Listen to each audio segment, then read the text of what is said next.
আমরা চলে যাচ্ছি আমাদের ঘটনায়। ভাই, এই ঘটনাটা আমাকে বলেছে একজন আপনার সিএনজি চালক, সে সিলেটের বাসিন্দা। সে বলে যে অনেক রাত পর্যন্ত সে আপনার সিএনজি চালায়, তো রাত হয়ে গেলে ওখানে সিএনজিটা নাকি বেশ নিরাপদ না আর কি। আচ্ছা, মানে আপনার মানে ছিনতাই টিনতাই হয় আর কি সিএনজির। তো সে আসলে, আমি অনেক রাতে তার সিএনজিতে উঠেছিলাম, তো সে আমাকে বলতে, আমি বললাম যে রাত 11টা 11:30 তো কোনো রাত না, তো আপনি এত ভয় পাচ্ছেন কেন? তো সে বলতেছে যে আসলে স্যার আপনি কোথায়, আপনি তো আসছেন ঢাকা থেকে, ওইখানে হয়তো এটা রাত না, কিন্তু এখানে রাতের বেলা সমস্যা হয়, ছিনতাই টিনতাই। বললাম যে ওকে, আপনার তো মনে হয় না আমি ছিনতাই করবো। না সেটা না, কিন্তু আমি যে যাবো ওখান থেকে আসবো সমস্যা। তো আমি বললাম যে কি কিছু দেখেন না নাকি, ভূত টুতের ভয় পান? তো সে বেশ এড়ায় যাচ্ছে আর কি, কথা বলতে যাচ্ছে না। তো পরে বললো যে জি আমি দেখছি এখানে একবার রাস্তার মধ্যে এরকম দেখছি। কি দেখছেন? বলে যে আমি এরকম রাতের বেলা একটা প্যাসেঞ্জার নিয়েছিলাম আপনার এয়ারপোর্টের ওখান থেকে উঠছে, জোর করে আমি থামতাম না, বলে জোর করেই আমাকে থামায় উঠছে, উঠে তারপরে আপনার আসতেছে। তো প্যাসেঞ্জার কথাবার্তা কম বলে, আসতেছে। তো একটা রাস্তা আছে, যে রাস্তাটা আমি প্রসঙ্গত আর কি নামটা বললাম না আর কি, সেখানে আপনার বেশ মানে পরিচিত জায়গা, কবরস্থানটান আছে। তো ওই জায়গাটা আর কি ঠিক করছে আর কি। তো আসতেছে, তো বলতেছে যে যখন নাকি সে কবরস্থানের কাছে আসে, তখন তার কাছে মনে হয় যে সিএনজিটা একটু ঝাঁকি খাচ্ছে আর কি, মানে একটু মানে কেমন ইঞ্জিন করতেছে। তো একসময় কাশতে থেমে গেছে তার সিএনজিটা। এবং ওখানে কিন্তু সিএনজি রাসেল ভাই খোলা, আপনার নাই, যে দরজা নাই, আমাদের যেমন থাকা দরজা নাই। তো বলতেছে, তো স্টার্ট করার চেষ্টা করতেছে, স্টার্ট হয় না, কাশি দেয়। তো মাথা ঘুরায় বলতে গেছে আপনার ওই প্যাসেঞ্জার যে ছিল, যে আপনার পিছন দিকে, যে একটু প্রবলেম হয়েছে দেখতেছি। তো দেখে যে প্যাসেঞ্জার নাই। তো প্যাসেঞ্জার একটু মানে অবাক হয়ে গেছে, হঠাৎ করে চলন্ত গাড়ি তো ছিল, এই মাত্র থামছি। তো সামনে দাঁড়ায় দেখে যে একটা কুকুরটা বেশ বড় সাইজের, আপনার নেকড়ে টাইপের সাইজ হবে, বড়, এবং চোখগুলো জ্বলতেছে, ধকধক করে জ্বলতেছে। তো কুকুরের চোখ কিন্তু সাধারণত লাইটের রিফ্লেকশনে জ্বলে, এমনি জ্বলে না। হ্যাঁ, এটা বেড়ালের চোখ জ্বলে, কুকুর কিন্তু লাইট রিফ্লেকশনে জ্বলে ওঠে। তো ওটা কোনো রিফ্লেকশন ছাড়াই জ্বলতেছে লাইটটা, চোখটা। তো বেশ ভয় পেয়ে গেছে। তো তারপর দেখছে যে কুকুরটা অনেকক্ষণ দাঁড়ায় থেকে আস্তে করে কবরস্থানের সাইডে গেল। ওইটা আপনার মানে কবরস্থান বলতে আর কি আপনার ওইটা মুসলিম কবরস্থান ছিল না আর কি, পাশ দিয়ে যাচ্ছে। তো ওখানে মানে খুব একটা মানে ওই যে হুজুর টুজুর বা এরকম নাই কিছু। তো কাছে চলে গেল। তো যাওয়ার পরে হঠাৎ করে সে দেখলো যে কবরস্থানের কাছে যে কুকুরটা মাটিতে যখন শুয়ে পড়ার মানে মাটির ভেতরে মানে অদৃশ্য হওয়ার মতো। লিসেনার্স, গ্রামের সিএনজি চালকের ভয়ঙ্কর ঘটনা, হাজার গল্পের মাঝখান থেকে একটি মাত্র গল্প বাছাই করে আপনাদের সামনে নিয়ে আসা হয়েছে। তো অনেক কষ্ট করে গল্পগুলো আপনাদের সামনে নিয়ে আসা হয়।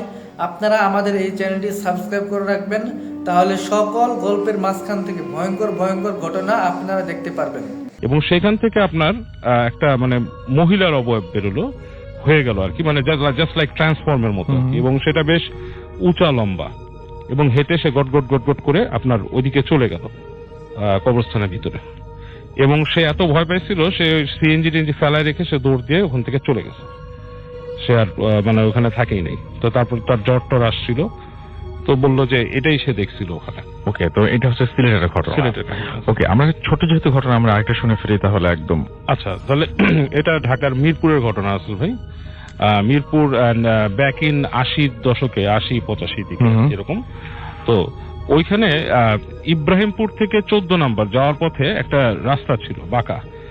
সেই রাস্তাটা আপনার ইব্রাহিমপুর থেকে মানে বেশ বাঁকা হয়ে কার্ভ হয়ে এটা চলে গেছিল 14 নম্বর। আপনার ওখানে একটা কলোনি ছিল, কলোনির ভেতর দিয়ে বের হয়ে যে আপনার মেন রাস্তাটা মিশছিল আর কি।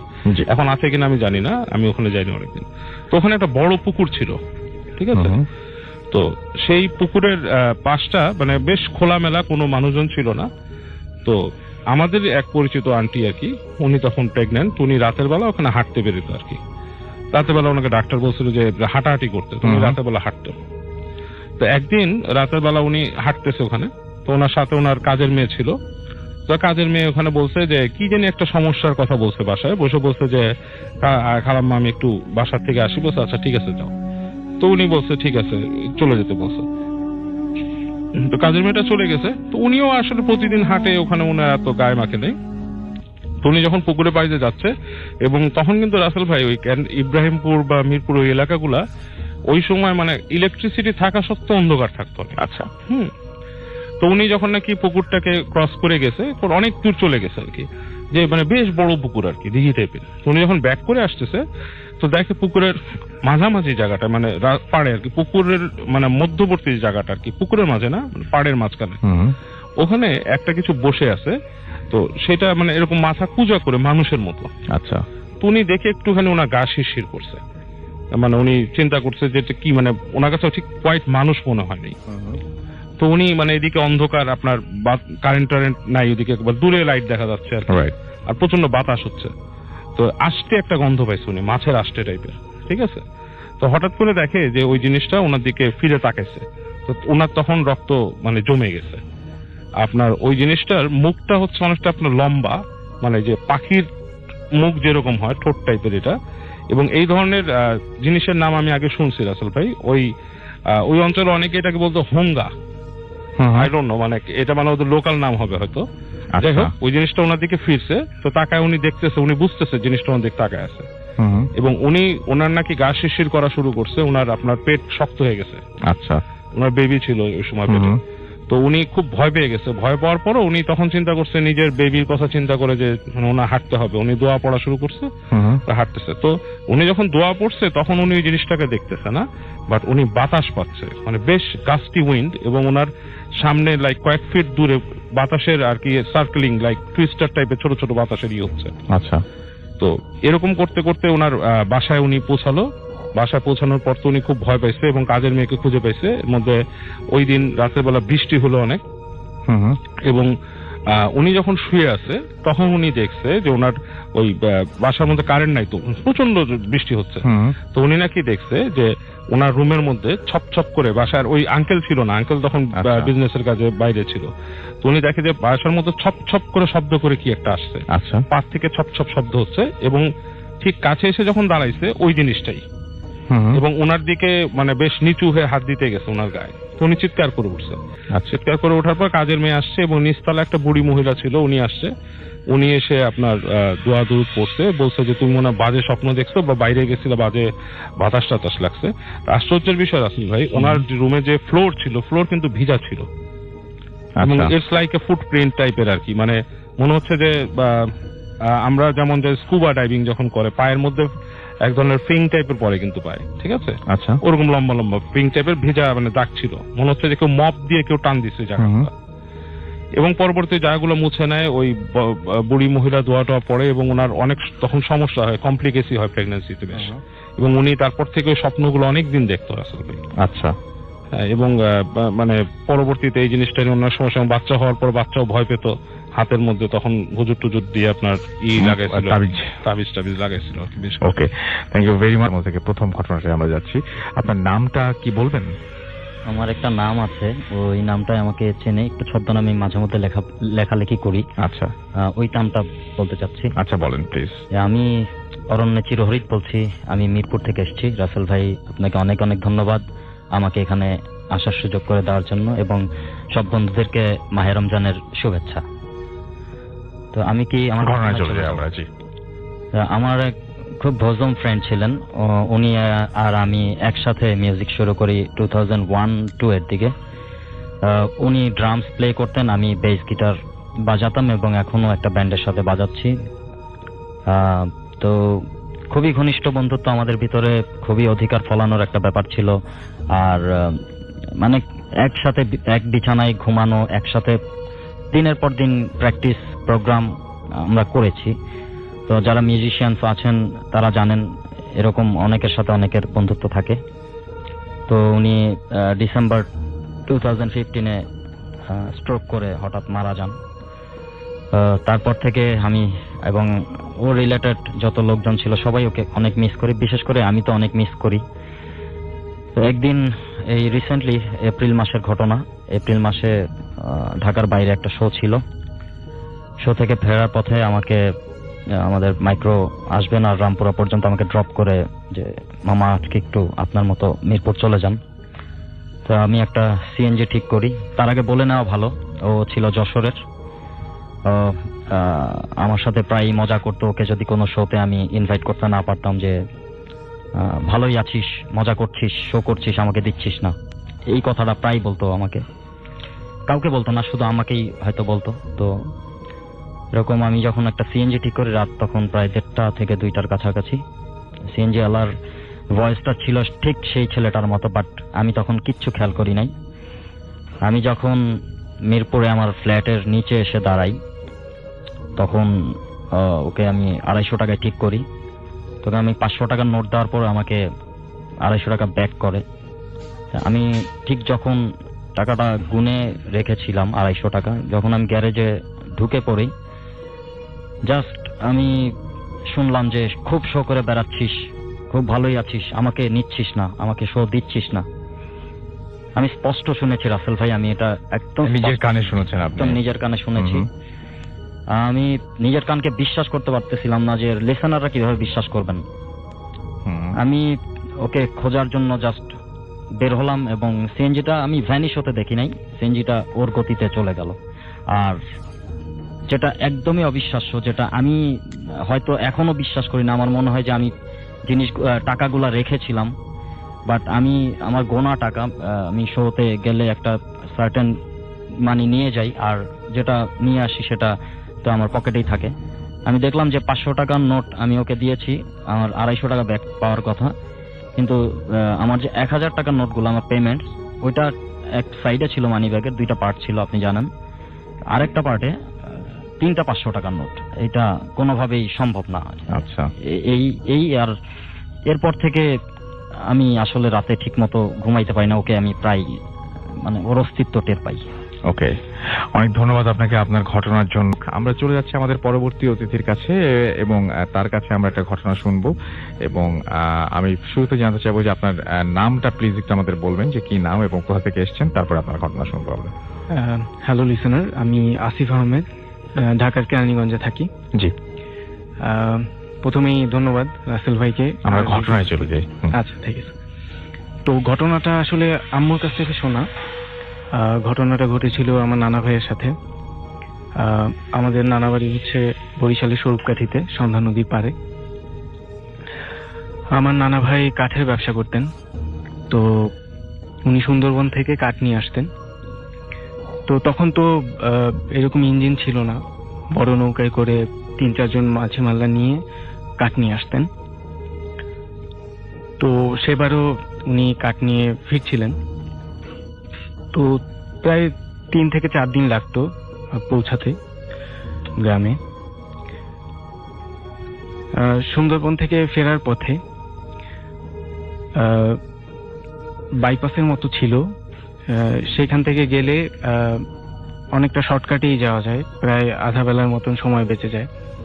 তো মাঝি মাল্লারা অনেকটাই নারাজ ছিল যাওয়ার জন্য, ওই জায়গাটা তেমন একটা ভালো ছিল না। তারপরও নানার ইসে ওখান থেকেই যাওয়া হয়। তো মধ্যরাতের মতো হয়ে যায়, তখন মাঝি মাল্লারা বেশিরভাগ ঘুমিয়ে গেছে।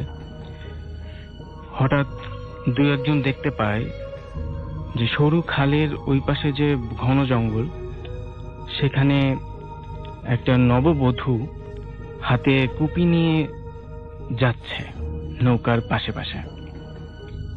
তো প্রথমে তারা নিজের চোখকেও বিশ্বাস করতে পারছিল না, পরে ভয়ে নানাকে ডাকে।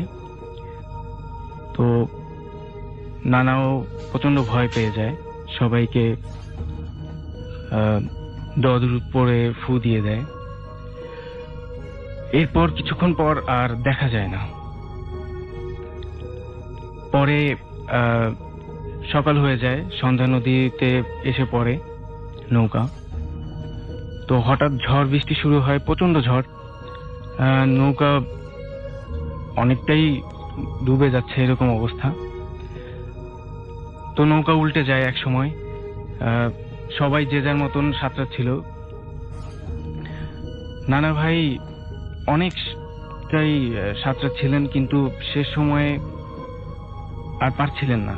ঠিক তখনই সে মানে আবছাভাবে দেখতে পায় যে একটা নতুন বউয়ের মতন একটা মুখ। তো এরপর আর তার কিছু মনে থাকে না। তো পরে গ্রামবাসী তাকে নদীর তীরে খুঁজে পায়। তো এরপর নানা প্রচন্ড অসুস্থ হয়ে পড়েন শেষ সময়ে। এরপর আর উনি আসলে ওই অসুস্থতা থেকে আর কখনোই উঠতে পারেননি। এটার কোনো ব্যাখ্যা পাওয়া গেছে কি দেখেছিলেন উনি বা কি কারণে অসুস্থ হলেন, এরকম কোনো কিছু বোঝা গেছে কি? আসলে ওই জায়গাটায়, মানে জিনিসটা আপনি কেন প্যারানর্মাল বলছেন? হ্যাঁ, এটা ওটা জানতে চাচ্ছি। কারণ কি ওই জায়গাটা ছিল একদমই ঘন জঙ্গল হুম। এবং লোকালয় থেকে প্রচন্ড দূরে। হুম।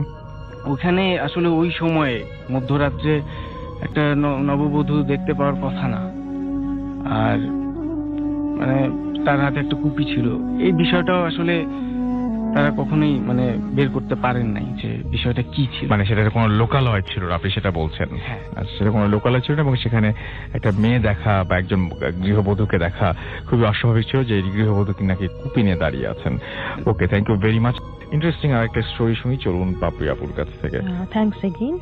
ভাই, এই ঘটনাটা হচ্ছে আপনার চিটাগাং এর চন্দনাইশ এরিয়ার। আমরা হয়তো আপনার নাম শুনেছেন, মাওলানা আহসানুজ্জামান ইসলামাবাদী। জি। এটা ওনার বাসা এবং ওনার এরিয়ার ঘটনা।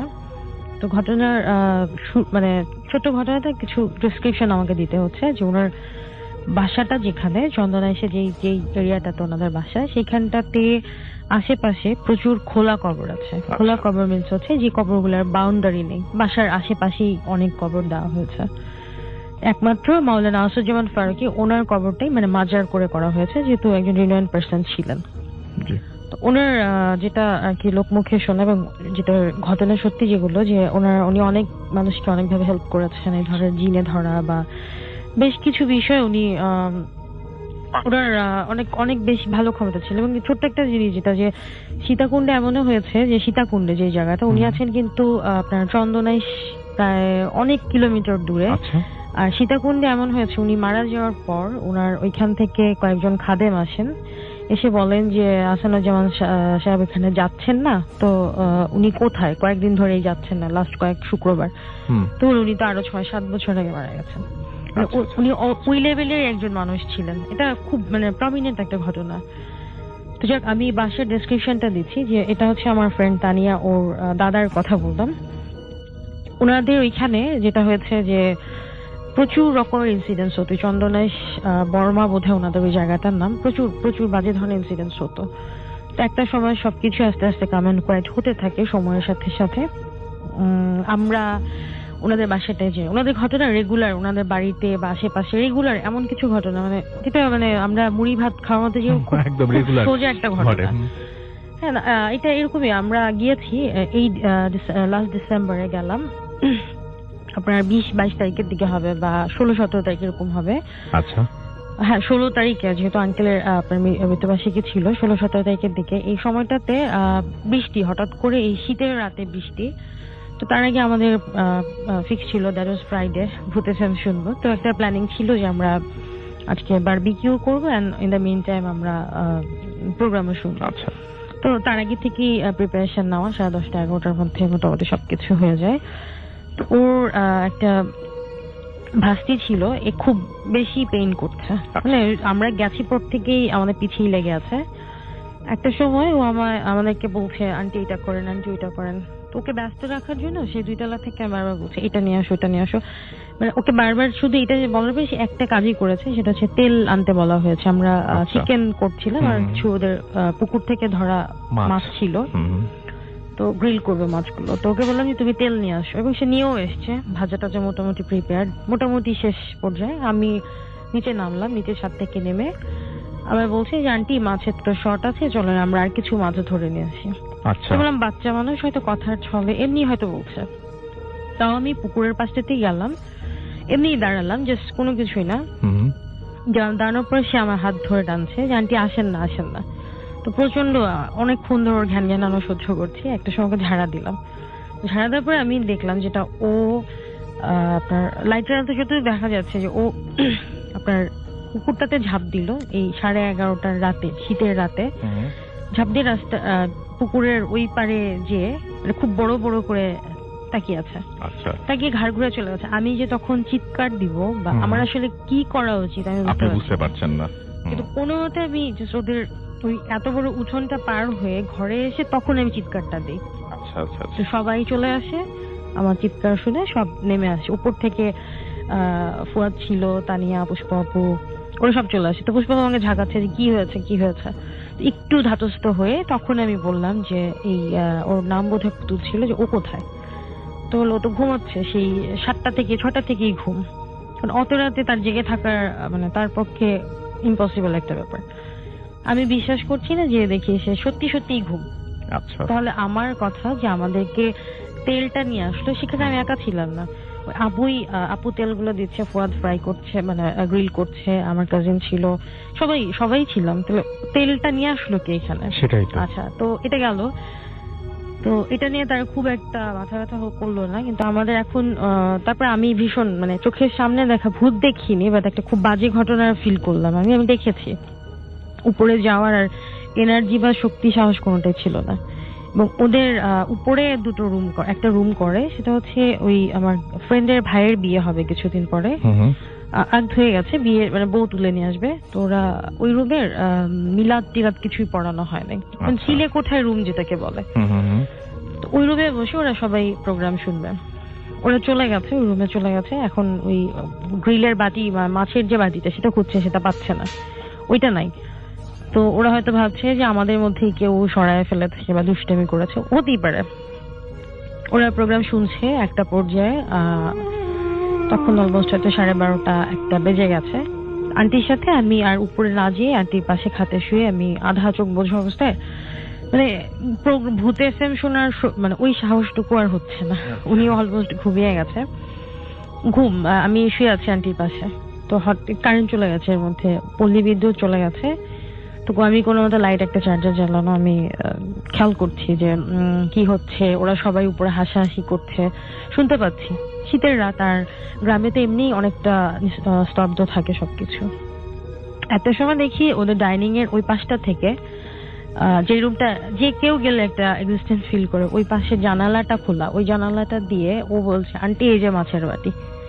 খুব নর্মালি পুতুল ভাবে বলছে, আন্টি এই যে মাছের বাটি। আমি আন্টিকে, আমার পাশে যে আন্টি, তাকে আমি ডাক না দিয়ে হাতটা মনে খুব শক্ত করে চেপে ধরতে ধরতে উনি একটা সময় মানে বুঝতে পারে এবং উনি জেগে যায়। কোনো মতো উনি জাস্ট আমার চোখটা ঢাকে, মানে আমার মুখটাকে আড়াল করে যে আমি ওদিকে যে তার না তাকি।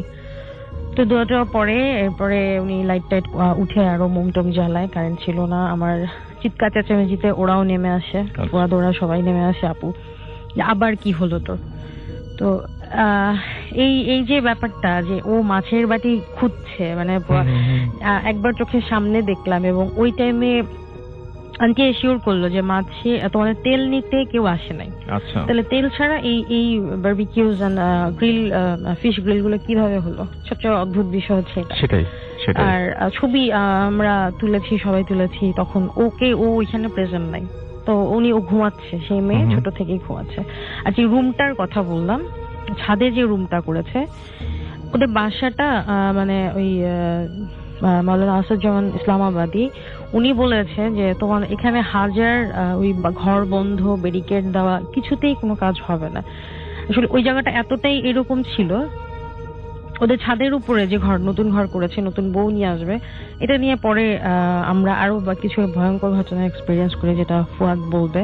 তো আর এই রুমটার কথা যেটা বললাম, যে ডাইনিং রুমটা, এই রুমটাতে আপনি আমি যে কেউ যে যদি পায়ের নিচে ফাঁপা কিছু থাকে, সেটা কিন্তু একরকম ফিল রাসেল ভাই, যে ঠকঠক এক ধরনের শব্দ হয়। বাট ওই রুমটাতে আপনি হাঁটলে বুঝবেন যে ইটস জাম্পিং। আচ্ছা, হ্যাঁ, এটা এবং এর উপরে 2 তলা আছে, মানে 1 তলা ওদের করা আছে। তাই যদি হয়, এটা দেবেও যায় নাই, শুধু ওই রুমটাতে। এবং ওদের ড্রয়িং রুমে যে ওদের কাচারি ঘর যেটা ছিল, ওর দাদা বা ওর বাবার সময় যে ঘরটাতে আপনার লোকজন আসতো, ওই রুমটা দিয়ে হেঁটে বের হওয়ার সময় এক ধরনের একটা ভয় টাইপ, মানে কেমন যেন একটা ফিল হয়। এদের ঘরের দরজা জানালা গুনতেই শেষ। দরজাগুলো নিশ্চয়ই কোনো কারণে দেওয়া হয়েছে, এটা যে কেউ ফিল করতে পারবে যে ওই ঘরটাতে দাঁড়ালে যে একটা বাম্পি ফিল হয়। ইটস নট ফাঁপা বা এই ধরনের কিছু, ওই একটা রুমে। এই ছিল ঘটনা। Thank you very much. আমরা চলে যাই ফুয়াদের কাছে এবং তারপরে আমরা আবারও আপনাদের আর একটা ঘটনা শোনাবো। আগে ফুয়াদের একটা ঘটনা শুনি। ফুয়াদ এসছেন ভূতারগুড়ি থেকে, স্টুডিও আপনার ঘটনা। থ্যাংক ইউ রাসেল ভাই। আমি সরাসরি ঘটনাতে চলে যেতে চাই। ঘটনাটা আপু বলল, তার কিছুদিন পরেই আর কি আমরা ওই বাড়িতেই যে রুমটা করা হয়েছিল বিয়ের জন্য, ওই ভাইয়ার বিয়ের ইনভাইটেশনে যাই। আগের দিন চলে যাই, বিয়ের পরের দিন সকালে গিয়ে পৌঁছাই।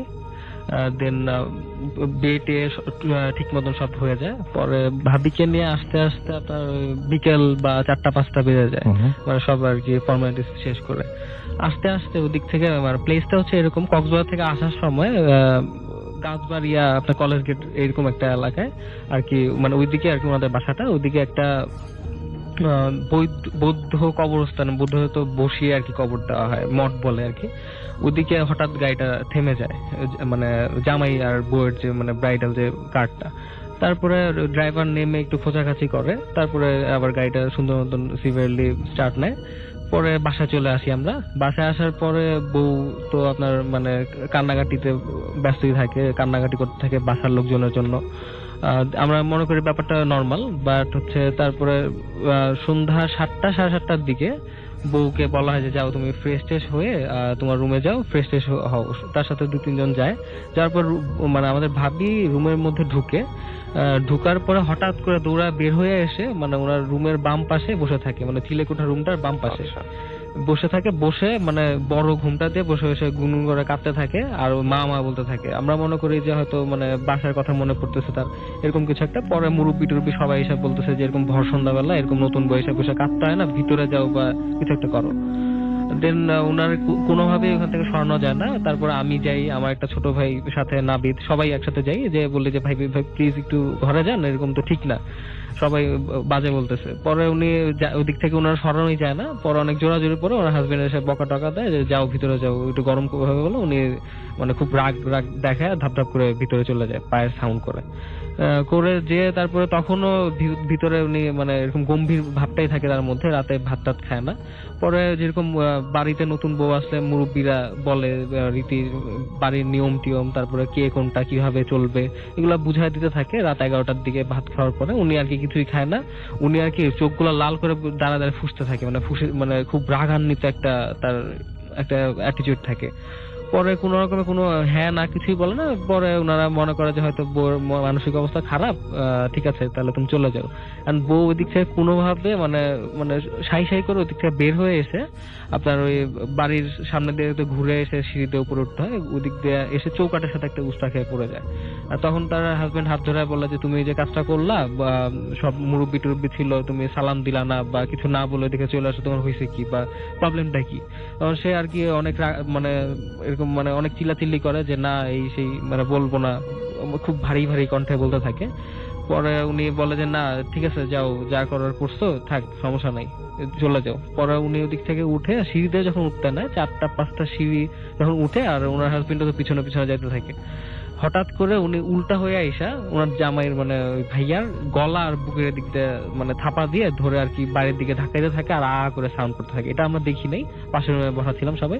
আমরা মনে করছি হঠাৎ হয়তো কোনো একটা মানে প্রবলেম হয়েছে বা কেউ মানে অসুস্থ হয়ে গেছে। খুব বিকট সাউন্ড পুরুষ কণ্ঠে চিৎকার করতে থাকে। ভাইয়া তো মানে কথা বলতে পারতেছে না, ধাক্কায় মানে কোন রকম ওনারা বাসার থেকে বের করবে, চৌকাটটা পার করবে, ঘরের মধ্যে তো কিছু করতে পারতেছে না। আর বাইরের হচ্ছে আপনার উঠানটা এরকম ছিল যে চোখা আপনার ইট দিয়ে খাড়া করে ব্যারিকেড দেয়, ওইরকম আর কি গাছের সাইড দিয়ে বাউন্ডারি ছিল, যে ধাক্কা যদি ঠিক মতন খাইতে থাকে তাহলে মানে ধাক্কা লেগে গেলে চৌকাট পের হলে উনি সিঁড়িতে গড়ায় যায়, ওই ইটের মধ্যে মাথা লেগে স্পট ডেড হয়ে যাবে, এরকম কিছু একটা মানে উনি চাচ্ছে বের করতে। আমরা দৌড়া যায়, সাউন্ড শুনে দৌড়া যায়, ভাবিরা ধরে রাখতে পারতেছি না, ঠিক আছে। আর ভাইয়া তো পুরুষ মানুষ হয়ে মহিলারা ধরে রাখতে পারতেছে না, মানে উনি মানে ধাক্কায় বের করে ফেলতেছে। পরে একটা মানে মুরব্বি টাইপের একটা দুলা ভাই ছিল আমাদের, দুলাল ভাই, উনি 4 কুল পরে ওনার কানের সামনে 3টা মানে তালি দিল, 2 কানের সামনে 3টা তালি, 6টা তালি দেওয়ার পরে উনি হালকা একটু মানে ঠান্ডা হলো, মানে ওনার মেজাজ একটু ঠান্ডা হলো, হাত পা একটু মানে নর্মাল হলো। কোন রকম ওনারা ধরে টরে নিয়ে যায় ওনার রুমে শোয়ানো হলো। সারা রাত মানে উনি হঠাৎ সাইড দিয়ে সূরা ইয়াসিন পড়তেছে, আল্লাহ কালাম পড়তেছে, ফুদিচ্ছে, কোনোভাবে কোনো লাভ হচ্ছে না। তাছাড়া আপনার মুরব্বীরা সবাই বিভিন্ন প্রকার টোটকা করতেছে। পরে হঠাৎ ভাবি মানে জেগে উঠতেছে, মনে হচ্ছে যে মানে তার শরীরটা উঠে যাচ্ছে, ঠিক আছে। আর হচ্ছে জানালা খোলা ছিল কিছু, ওই জানালা দিয়ে হাত বের করে দেয়, মানে মনে হচ্ছে যে উনি বাতাসে জানলা দিয়ে বের হয়ে যাবে, মানে এরকম, মানে ওনার শরীরটা বের হয়ে যাবে জানলা দিয়ে, মানে ডাকছে। পরে জানলা টানলা বন্ধ হওয়ার পরে জানলার মধ্যে নক হচ্ছে, বাতাস আসতেছে, মানে তখন তো শীতের রাত বাট প্রচুর বাতাস আসতেছে, মানে কেমন কেমন যেন একটা গরম গরম অনুভূতি হচ্ছে। পরে সারাটা রাত সবাই বসেই কাটালাম। পরে আপনার ফজর আজান দিল, তারপরে হঠাৎ করে মানে উনি নিস্তেজ হয়ে গেল, ওনার মানে একদম সেন্সলেস হয়ে পড়ে থাকলো। সকালবেলা ওই গ্রামের ওঝা টাইপের থাকে ওই কিছু মুরব্বী, ওনাদের আনা হইলো। ওনারা আনার পরে উনি বাসায় ঢোকার পরেই বলতেছে যে না বাসা একটু গরম, মানে বাসাটা কেমন যেন একটু ভার ভার লাগতেছে ওনাদের ভাষায় বলতেছে। পরে উঠার পরে বউয়ের কাছে যাওয়ার পরে বউ তো সেন্সলেস হয়ে পড়ে আছে, বউয়ের কনিষ্ঠ আঙ্গুলে আর দুই হাতে দুইটা কনিষ্ঠ আঙ্গুলে মাথায় দুইটা সাদা সুতা বাঁধলো উনি, বেঁধে মানে একটু ওনার ভাষায় আর কি কালাম টালাম পড়লো। পড়ার পরে উনি 5-10 মিনিট চুপ করে বসে থাকলো। বসে থাকার পরে বলতেছে যে কি হয়েছিল বা তেমন কি কোনো কিছু আপনারা দেখছেন বা ব্যাপারটা কি হয়েছে, হঠাৎ করে আমাকে ডেকে নিয়ে আসেন। বলে যে এই কাহিনী, আপনার ওই থামছিল গাড়িটা, আর হচ্ছে উনারে সন্ধ্যাবেলা ওরে কোনোভাবেই আমরা ঘরে ঢুকে যাওয়াতেছিলাম না, কাঁদতেছিল মা মা বইলা, ঠিক আছে। উনি বলতেছে যখন মানে ওই গাড়িটা থামছিল তখনই ওই মনে হয় মঠের থেকে কিছু উনার ইশারা করছে বা উনার মানে পিছনে লাগছে, আর তখন থেকে আর কি উনার মাথাটা ডাইভার্ট করতেছিল যে বাইরে আইসা বসতে। যখন বাইরে আইসা বসে উনি কাঁদতেছিল, যে মা মা করে কাঁদতেছিল, তখন আর কি ওই জিনিসটা আর কি ওনার ঘাড়ে ভর করে, যার ফলে আপনার ওই এরকম আর কি আপনার শুরু করে এরকম অস্বাভাবিক আচরণ করে, অস্বাভাবিক আচরণ আপনার করতে থাকে। পরে উনি ফুটু দিয়ে দিল, ওনারা বিভিন্ন কালাম টালাম পরে পানি পড়া দিল, বাড়িটা বেঁধে দিল, বললো আজকে বিকালের মধ্যেই বাড়িটার মধ্যে মিলাদ টিলাদ পড়া দিবেন, আল্লাহর কালাম টালাম নাই তো এই জন্য আরো বেশি সাহস পেয়েছে। পরে ভাবি যখন সেন্সে টেন্সে আসলো, মানে ভাবি যখন সুস্থ হইলো, তখন ভাবিরা বলা হয়েছিল কি হয়েছিল বা এরকম করলা কেন, উনি ভাবির কিছুই মনে নাই, বাট জাস্ট মনে আছে হচ্ছে যখন উঠতেছিল সন্ধ্যার দিকে উনি সিঁড়িতে, তখন দেখে যে সিঁড়ির মধ্যে কে জানি বৈশা এরকম আঁটু গেড়ে বসেছিল, মনে হয় সাউন্ড হচ্ছিল একটু ঘুমানোর। হঠাৎ করে ভাবি যখন উঠতে গেল, ভাবি উঠার আগে উনি দৌড়ে আইসা আস্তে আস্তে মনে হলো তার বাসার শরীরটা ভেদ করে কিছু চলে গেল বাতাস টাইপের। তারপর থেকে ভাবি আর কিছু মনে নেই, এখন আল্লাহর মধ্যে ভালো আছে। এই ছিল স্টোরি। অনেক ধন্যবাদ আপনাকে আপনার ঘটনার জন্য। হ্যালো রাসেল ভাই, আশা করি ভালো আছেন। আমি আমার নাম প্রকাশ করতে চাচ্ছি না, আমি নারায়ণগঞ্জ থেকে বলছি। আমার এক্সপিরিয়েন্সটা ভয়ঙ্কর বললে ঠিক হবে না, বরং এটাকে একটা উইয়ার্ড এক্সপিরিয়েন্স বলা যায়। ঘটনা হচ্ছে 2007-এর দিকে, আমি তখন ক্লাস 10-এ পড়ি। আমি পড়াশোনা শেষ করে রাতে ঘুমোতে প্রায় 2টোর মতো বেজে যেত। তো আমার একটা হ্যাবিট ছিল, লাইক প্রত্যেক রাতে 3টা কি 3:30টার দিকে একবার হলো আমার ঘুম ভাঙতো। তো যখন একদিন ঘুম ভাঙে আমি পানি খেতে উঠি, আমি দেখি যে আমার বেডের ঠিক অপোজিটে সোফায় একটা বৃদ্ধ লোক বসে আছে। বলে রাখা ভালো আমি লাইট অফ করে ঘুমাই, তবে ডিম লাইটের মৃদু আলোতে যতটুকু দেখা যাচ্ছিল আমি স্পষ্ট দেখতে পেলাম যে সেই বৃদ্ধ লোকটি পরনে একটা সাদা পাঞ্জাবি ছিল, তার লম্বা সাদা দাড়ি ছিল, এবং সবচেয়ে যেটা ভয়ঙ্কর আমার কাছে লেগেছে সেটা হচ্ছে যে সে আমার দিকে তাকিয়ে মিষ্টি একটা হাসি দিয়েছিল এবং তার হাতে তসবিহ ছিল। আমি স্পষ্ট এটা দেখতে পাই এবং দেখার পরে আমি খুবই নার্ভাস হয়ে যাই এবং আমি জোরে চিৎকার করি। আমার চিৎকার শুনে বাসার সবাই চলে আসে, এসে লাইট অন করে এবং আমি তখন দেখি যে সোফার ওদিকে কেউ নেই।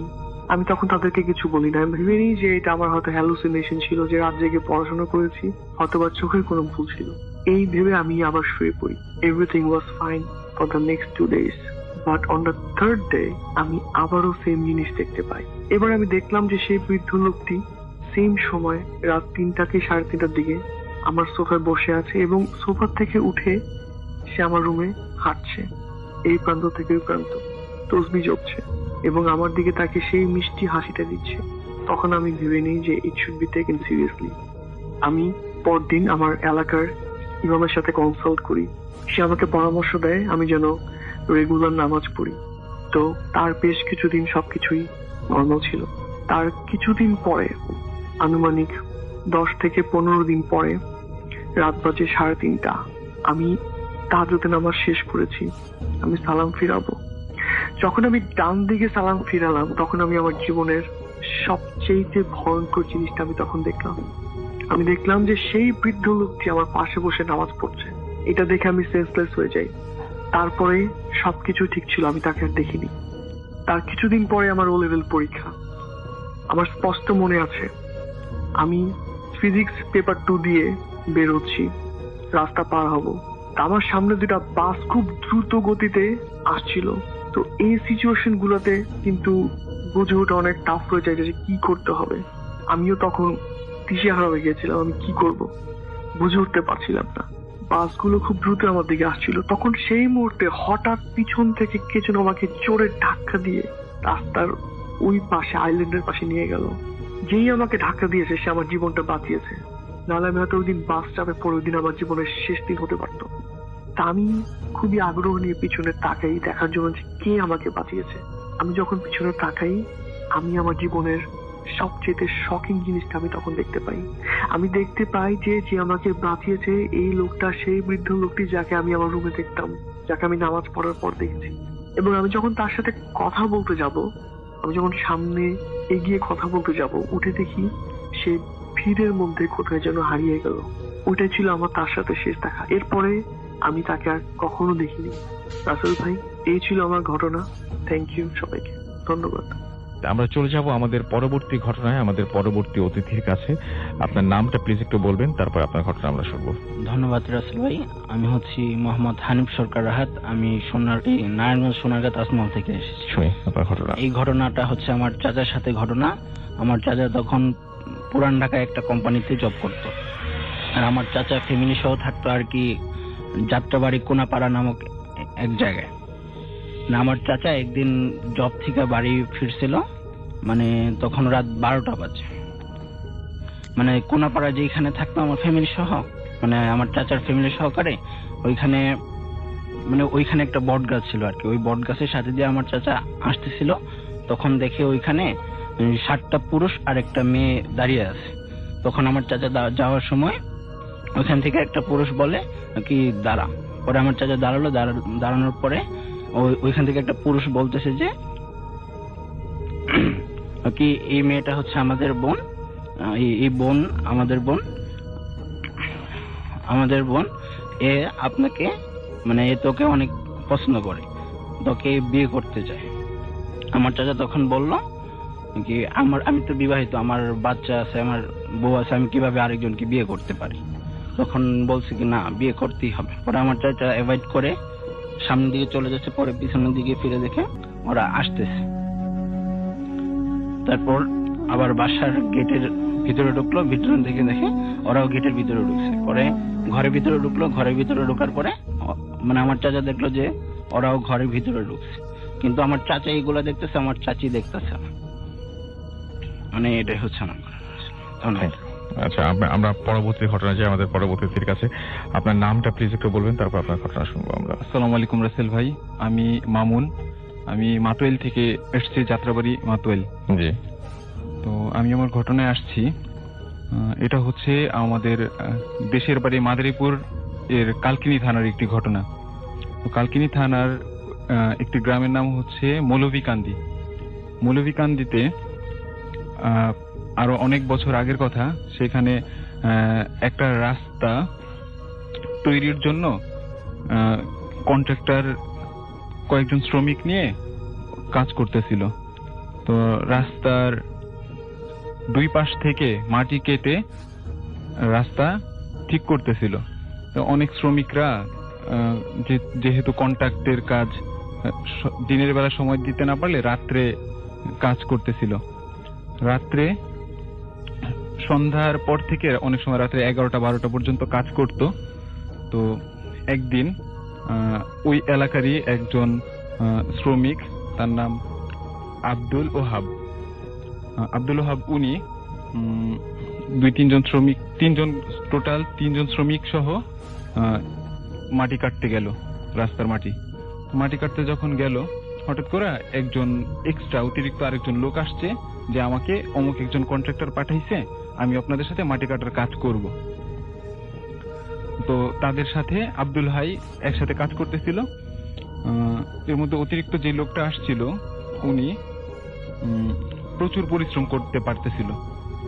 উনি মাটি কাটতেছিল আর মাটি ওরা মাথায় নিয়ে রাস্তায় ঢালতেছিল মাটি।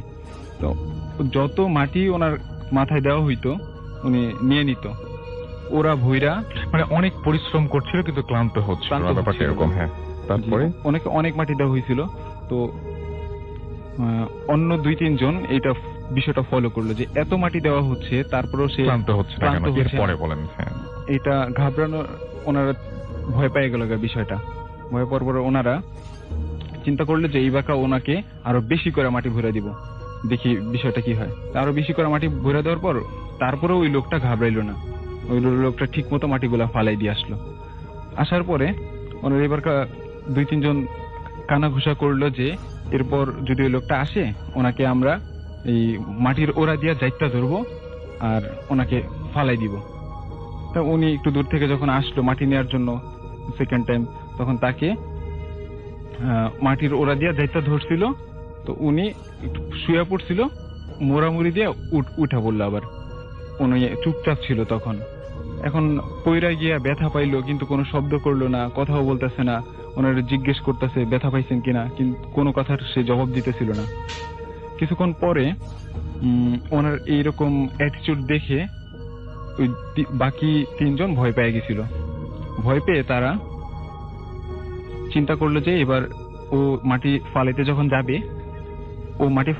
যাবে তখন ফেরত আসার সময় ওকে কোদাল দিয়া বাড়ি দিবে।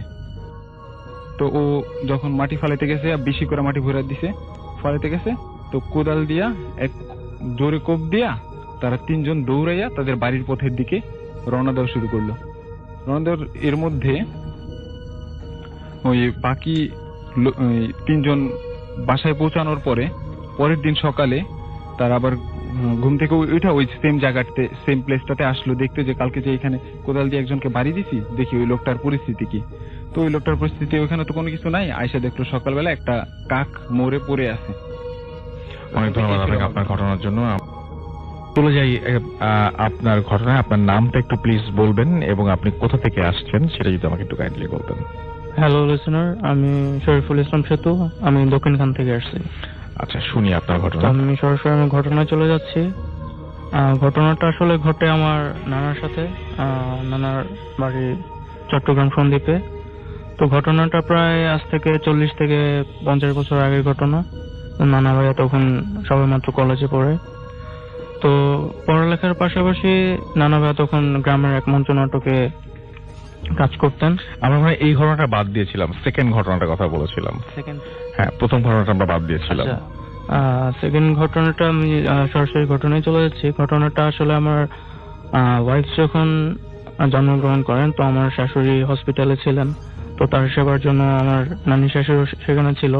তো হসপিটালের আয়া যারা থাকে, তো ওনাদের মধ্যেই একজন আয়া ছিল যে মানে আমার শাশুড়ি সেবার জন্য নিয়োজিত ছিল।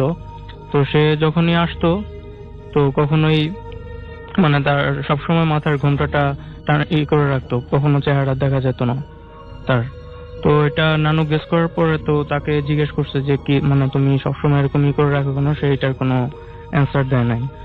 তো একটু বলে রাখা ভালো যে রাসেল ভাই, আমার নানু মানে বিয়ের আগে হিন্দু ছিল, তো বিয়ের পরে মানে মুসলমান হয়ে তারপর আর কি বিয়ে করছে। তো নানু হয়তো ভাবছে যে কোনো ধার্মিক ধর্ম টাইপের কোনো সমস্যার জন্য হয়তো বলতে চাইতেছে না। পরে নানু বলছে সমস্যা না, আমিও হিন্দু ছিলাম, তুমি আমার কাছে বলতে পারো, কোনো সমস্যা নাই। তো তিনি তারপর বলতে চাইনি। তারপর অনেক রিকোয়েস্ট করার পরে উনি বলছে যে আসলে তো ঘোমটাটা মানে মাথার ঘোমটাটা খোলার পরে তো নানু মানে তার চোখ দেখে অবাক হয়ে গেছে। তার চোখটা একেবারে মানে পুরোই সাপের মতো ছিল দেখতে। তো নানু জিজ্ঞেস করছে যে কারণ কি।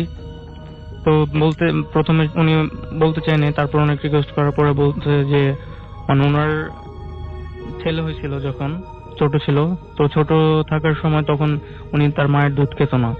তো সবাই ব্যাপারটা নর্মাল ভাবে নেয় নাই। তো একদিন সন্ধ্যাবেলা ছেলেটা হওয়ার 6 থেকে 7 দিন পর একদিন সন্ধ্যাবেলা মানে দেখতেছে কি ছেলের পাশ দিয়ে একটা সাপ, মানে প্রথমে দেখছে যে সাপটা ছেলেকে মানে জড়ানো অবস্থায় মানে পেঁচিয়ে রয়েছে। তারপরে কিছুক্ষণ পরে মানে যখন সবাই আসছে সাপটা মানে চলে গেছে, কোনো ক্ষতি করে নাই। তো তারপরেও যেহেতু মানে ক্ষতি করে নাই, তারপরেও মানে একটা সবার মধ্যে ভয় এসে পড়ছে, যেহেতু সাপ বিষাক্ত একটা প্রাণী, তো এটা ক্ষতি করতে পারে যে কোনো সময়। তো এটা দেখার পরে ওনারা এরপর আর সাপটাকে দেখে নাই। তো যেহেতু বাসায় মানে নতুন একটা ছেলে হয়েছে, তো বাসায় অনুষ্ঠানের জন্য তারা মানে একটা আয়োজন করে, তো বাসায় রান্না বান্না করে, বাসার উঠোনে মানে চুলাই করে মানে কিচেন মানে করে, তো রান্না বান্নার কাজ শেষ করার পরে তো অনেক মানুষের মোটামুটি আয়োজন করা হয়, সেজন্য ভাত রান্না করে, তো ভাত রান্না করার পরে ভাতের যে মারটা ছিল সেটা মানে বাইরে মানে চুলার পাশে আর কি ওটা ফালা দেওয়া হয়। তোমরা তো নর্মালি ভাত রান্না করার পরে মার ফেলা দিচ্ছে, ওইরকম একটা খেয়াল করে না ব্যাপারটা। তো কিছুক্ষণ পরে আপনার এই শুকনো পাতার মধ্যে মানে পাড়া পড়লে যেরকম একটা আওয়াজ হয়, তো সেরকম তারা একটা গেস করতেছে মানে কোনো কিছু নড়তেছে এখানে, তাও মানে একটা না চলতেছে সেই আওয়াজটা। তো ওনারা আলো দিয়ে সেই আওয়াজটা সেই মানে কি জন্য কোথা থেকে আওয়াজটা আসতেছে সেটা দেখার জন্য মানে সেটা আলো জ্বালিয়ে দেখছে। তারপর দেখি কি মানে একটা সাপ সেখানে মানে সেই ভাতের মারের গরম পানির জন্য মানে সে খুবই করতেছে, সেখানে পরে সে সাপটা মারা যায়। তো তারা ব্যাপারটা নর্মাল ভাবেই নেয়। তো পরের দিন ওই মহিলাকে মানে ওই দিন রাতে ওই মহিলাকে স্বপ্ন দেখানো হয় যে মানে ওনার যখন ছেলে হয়েছিল, তো ছেলেটাকে তো সাপটা মানে কোনো ক্ষতি করার জন্য মানে সাপটা আসে না, উনি মহিলাটাকে স্বপ্ন দেখেছে যে আমি ওর সুরক্ষার জন্যই আসছিলাম, বাট তোমরা আমাকে মেরে ফেলছো। তো সাপটা মানে মহিলাকে বলে যে তোমাকে আমি মানে আজকে অভিশাপ দিয়ে গেলাম যে তোমার এরপরে যত বংশধর আসবে সবারই মানে অভিশাপ দিয়ে গেছে এটাই যে ওনাদের পরবর্তী যত বংশধর আসবে সবার মধ্যেই মানে সাপের একটা চিহ্ন থাকবে, এবং তার মানে প্রত্যেকের চোখেই মানে চোখটা মানে সাপের মতোই থাকবে। আর এরপরে মানে যারা এরকম জন্মগ্রহণ করছে সবারই পিঠে সাপের একটা চিহ্ন ছিল। তো এই ছিল আসলে ওকে, আমি আপনার এটা হচ্ছে বেসিক্যালি আপনার ওয়াইফের নানার বাড়ি নাকি? জি জি জি। আচ্ছা, আমি ওনার কাছ থেকে একটু শুনি যে আপনি এই ঘটনাটা মানে যখন শুনেছেন, এটা তো আপনার জন্মের সময়, আপনি সরাসরি কার কাছ থেকে শুনেছেন? ঘটনাটা খুবই অদ্ভুত। আমি বলছিলাম যে আজকে এমন কিছু ঘটনা আছে যে ঘটনাগুলো আসলে বিশ্বাস করাটা ভীষণ ভীষণ রকমের কঠিন হয়ে যায়, কারণ এই ঘটনাগুলোর সাথে আমরা পরিচিত না, মানে বিশেষ করে 2016 এটা এই সময় এই ধরনের ঘটনা শুনলে আপনি কার কাছ থেকে শুনেছেন এই ঘটনাটা? আমি শুনেছিলাম আমার নানির কাছ থেকে। আপনার নানির কাছ থেকে, এবং আপনার নানি নিজের চোখে দেখেছেন এটা। এবং তাদের যে বংশধরের ব্যাপারটা, এই বংশধরের ব্যাপারটা কি শুধু আপনাদের পরিবার জানেন নাকি আরো অনেকেই জানেন? না, ওটা আমাদের পরিবার না, হাসপাতালে যে আয়াটা ছিল ওটা ওনার ঘটনা। আমি সেটা জানি, সেটা বলছি। আমি বলছি যে এটা কি শুধুমাত্র এই পরিবারটা সম্পর্কে, শুধু কি আপনার পরিবারই জানেন নাকি আরো অনেকেই জানেন? উনি নিষেধ করে দিয়েছে যাতে অন্য কাউকে জানানো না হয়, কারণ জানালে নাকি ওনাদেরই অনেক ক্ষতি হবে। আচ্ছা, কিন্তু উনি যে ওইভাবে কাজ করছেন ওনার চেহারা কেউ দেখেননি? না, চেহারা কেউ দেখেনি, উনি সবসময় চেহারা ঢেকে রাখতো। আচ্ছা, আর হসপিটালের লোকজন তো নিশ্চয়ই দেখেছেন। আচ্ছা, ওকে। তো আর কোনো ঘটনা আছে আপনি? জি বলেন। জি, আমার এই ঘটনাটা আমার নানা ভাইয়ের ঘটনা। তো আমরা একদিন বসে খাওয়ার টেবিলে বসে ভূতে ফিল্ম নিয়ে আলোচনা করতেছিলাম, আমি, আমার মামু ভাইয়া, তারপর আমরা সবাই আলোচনা করতেছিলাম। তো নানা ভাই এক পর্যায়ে বললো, তোমরা তো অন্য মানুষের ঘটনা শোনো, আমার ঘটনা আজকে শোনো। তো সেই ঘটনাটাই বলতেছিলাম। ঘটনাটা আজ থেকে প্রায় 6-7 বছর আগের ঘটনা। তো আমার নানা তখন সন্দ্বীপের মেয়র ছিল। তো মেয়র থাকা অবস্থায় উনি একটা মানে সন্দ্বীপে অনেক বিখ্যাত একটা জমিদার, হিন্দু জমিদারের বাড়ি কিনে নেয়। তো ওই বাড়িটাতে যখন বসবাস শুরু করে, তো ওনারা দেখতে পায় যে বাড়িটাতে মানে মোটামুটি কিছু প্যারানর্মাল বাড়ি, অনেক বড় বাড়ি, তো মানে প্যারানর্মাল অ্যাক্টিভিটিস দেখতে পাওয়ার পরে ওনারা অতটা গুরুত্ব দেয় না। তারপরে যে অনেক পুরনো বাড়ি, তো এরকম হইতেই পারে, ইউজুয়াল ধরে নেয়। পরে ধরে নেওয়ার পরে এভাবে চলতে থাকে, এক একজনের সাথে এক এক ঘটনা ঘটে। তো এমন সময় প্রায় বাড়িটা কিনার 2 বছর পরে অন্যদের মানে বড় একটা পুকুর ছিল, পুকুরে জাল ফেলা হয় মাছ ধরার জন্য। তো জাল ফেলা হলে কিছুক্ষণ মাছ ধরার পরে হঠাৎ করে জালটা পুকুরের মধ্যে আটকে যায়। তো আটকে যায়, সবাই মিলে জেলেরা অনেক টানা হেঁচড়া করে, মানে কোনোভাবেই জালটা তুলতে পারতেছে না। এটা অনেক অদ্ভুত ব্যাপার, বা পুকুরে এমন কোনো গাছও নাই যে আটকে থাকবে। তো জেলেরা ডুব দিয়ে চেষ্টা করে জালটা তোলার জন্য, বাট তুলতে পারে না। তো লাস্ট পর্যন্ত কি করে, আমার নানা ভাইয়ের নেমে বলে যে কি ব্যাপারটা কি আমি দেখি। পরে উনি নামার পরে পুকুরে ডুব দিয়ে দেখে জালটা কোনো কিছুর সাথে আটকে নাই, বাট জালের গোড়ার মধ্যে অনেকগুলো সাদা চুল পেঁচানো আছে। তো সাদা চুল। তো চুলগুলো কোত্থেকে আসছে, উনি মানে চুলগুলো জট খুলতে চুলগুলো উৎসের কাছে চলে যায়, এবং গিয়ে দেখতে পায় যে ওখানে মানে বুড়ো একটা মহিলা পুকুরের নিচে বসে আছে। তো জিনিসটা দেখে উনি মানে অনেক অবাক হয়ে যখন পানি থেকে উঠে যেতে যায় তখন মহিলাটা ওনার 2 হাত ধরে ওনাকে আবার পুকুরের মধ্যে ডুবে ফেলে। ডুবায় বলে যে এই কথাটা কাউকে বলো না, আমি এই বাড়িতে আছি অনেক বছর ধরে, আমি এই বাড়িটা পাহারা দিই এবং 2টা সাপ আছে এই বাড়িতে, এই 2টা সাপের যাতে কোনো ক্ষতি না হয়। কথাটা বলে মহিলাটা ভ্যানিস্ট হয়ে যায় এবং নানা ভাইকে ছেড়ে দেয়, পরে উনি উঠে যায়। এটাই ছিল ঘটনা। ওকে, থ্যাংক ইউ ভেরি মাচ, আপনাদের দুজনকে অনেক অনেক ধন্যবাদ। হ্যালো রাসেল ভাইয়া, আজকে আমি আপনার সাথে একটি ঘটনা শেয়ার করব। আমার নাম সুরভি। ঘটনাটি খুব রিসেন্টলি আমার সাথে ঘটে যায়। আমি ভাবিনি যে লাইফে এমন কিছু ঘটবে। আমি ঘটনাটি শেয়ার করছি। কিছুদিন আগে, আফটার 4 মান্থ আগে, একদিন আমি এভাবে ঘুমায় থাকার পরে হঠাৎ করেই আমি একটা স্বপ্ন দেখি। স্বপ্নে একজন বুড়ো মহিলা, উনি একটা গাছের নিচে বসে আছেন। আমি হাঁটছি, এরকম একটা মাটির একটা পথে হাঁটছি। আমি রিয়েলাইজ করি যে আমার পায়ের নিচে একটা বিচি, আর আমি হাঁটতে পারছি না, অনেক ব্যথা করছে। তো আমি অনেক কষ্ট করে হাঁটার পরে মহিলাটার পাশে যাই। বিচির ভিতরে কেমন জানি পানি ছিল। তো মহিলাটার কাছে কষ্ট করে হাঁটতে যাই। যাওয়ার পরে দেন উনি আমাকে বলে, ওনার পাশ দিয়ে যখন ক্রস করতেছিলাম উনি আমাকে বলে যে এদিকে আসো, আমি তোমার বিচিটা ফুটো করে দিই। আমি বলছি না, আমি ফুটো করবো না। তখন আমি ঘুমাচ্ছিলাম। ঘুমের ভিতরে আমি কেন জানি আমার মনে হচ্ছিল যে আমি ব্যথাটা অনেক অনুভব করছি। দেন আমি বললাম না, আমি যাব না। তারপরে আমি কেন জানি আবার ওনার কাছে গেলাম। বুড়ো মহিলাটার ফেসটা আমি স্পষ্ট দেখি। আমি ওনার কাছে যাই। যাওয়ার পরে উনি আমাকে বলে যে দাও, পা দাও। আমি যেতে চাই না। উনি জোর করে একটা কাঠি দিয়ে ফুটো করে দেয়। এন্ড ওই মোমেন্টে আমার ঘুমটা ভেঙে যায়। ভেঙে যাওয়ার পর আমি রিয়েলাইজ করতে পারি যে আমার পায়ে অনেক ব্যথা হচ্ছে, আমি অনুভব করছি। আমি সারাদিন হাঁটতে পারি না তেমন। ঘটনাটা আম্মুর কাছে শেয়ার করি। আম্মু বলছে যে আচ্ছা তোমার মনের ভুল। ওই দিন চলে গেল। তারপরে কিছুদিন পরে 1 উইক হবে, দেন আমি ঘুমায় আছি এমন একাই, রুমের দরজা লক করে ঘুমায় আছি। ফোনে কথা বলছিলাম, ফোনে কথা বলে ঘুমায় গেছি। ঘুমায় যাওয়ার পরে হালকা একটু ঘুম আসছে আমার।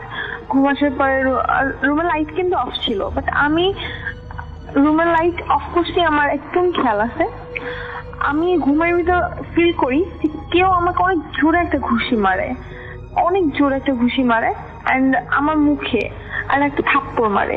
এটা অনুভব করার পরে আমি কেন হঠাৎ করে ঘুম ভেঙে যায়। আমি ঘুম ভেঙে দেখি আমার রুমের লাইট অন, যেটা কখনোই পসিবল না। কারণ আমার মনে আছে আমি ফোনটা চার্জে দিয়ে কথা বলা শেষে ফোনটা চার্জে দিয়ে রুমের লাইট 100% অফ করে ঘুমাইছি।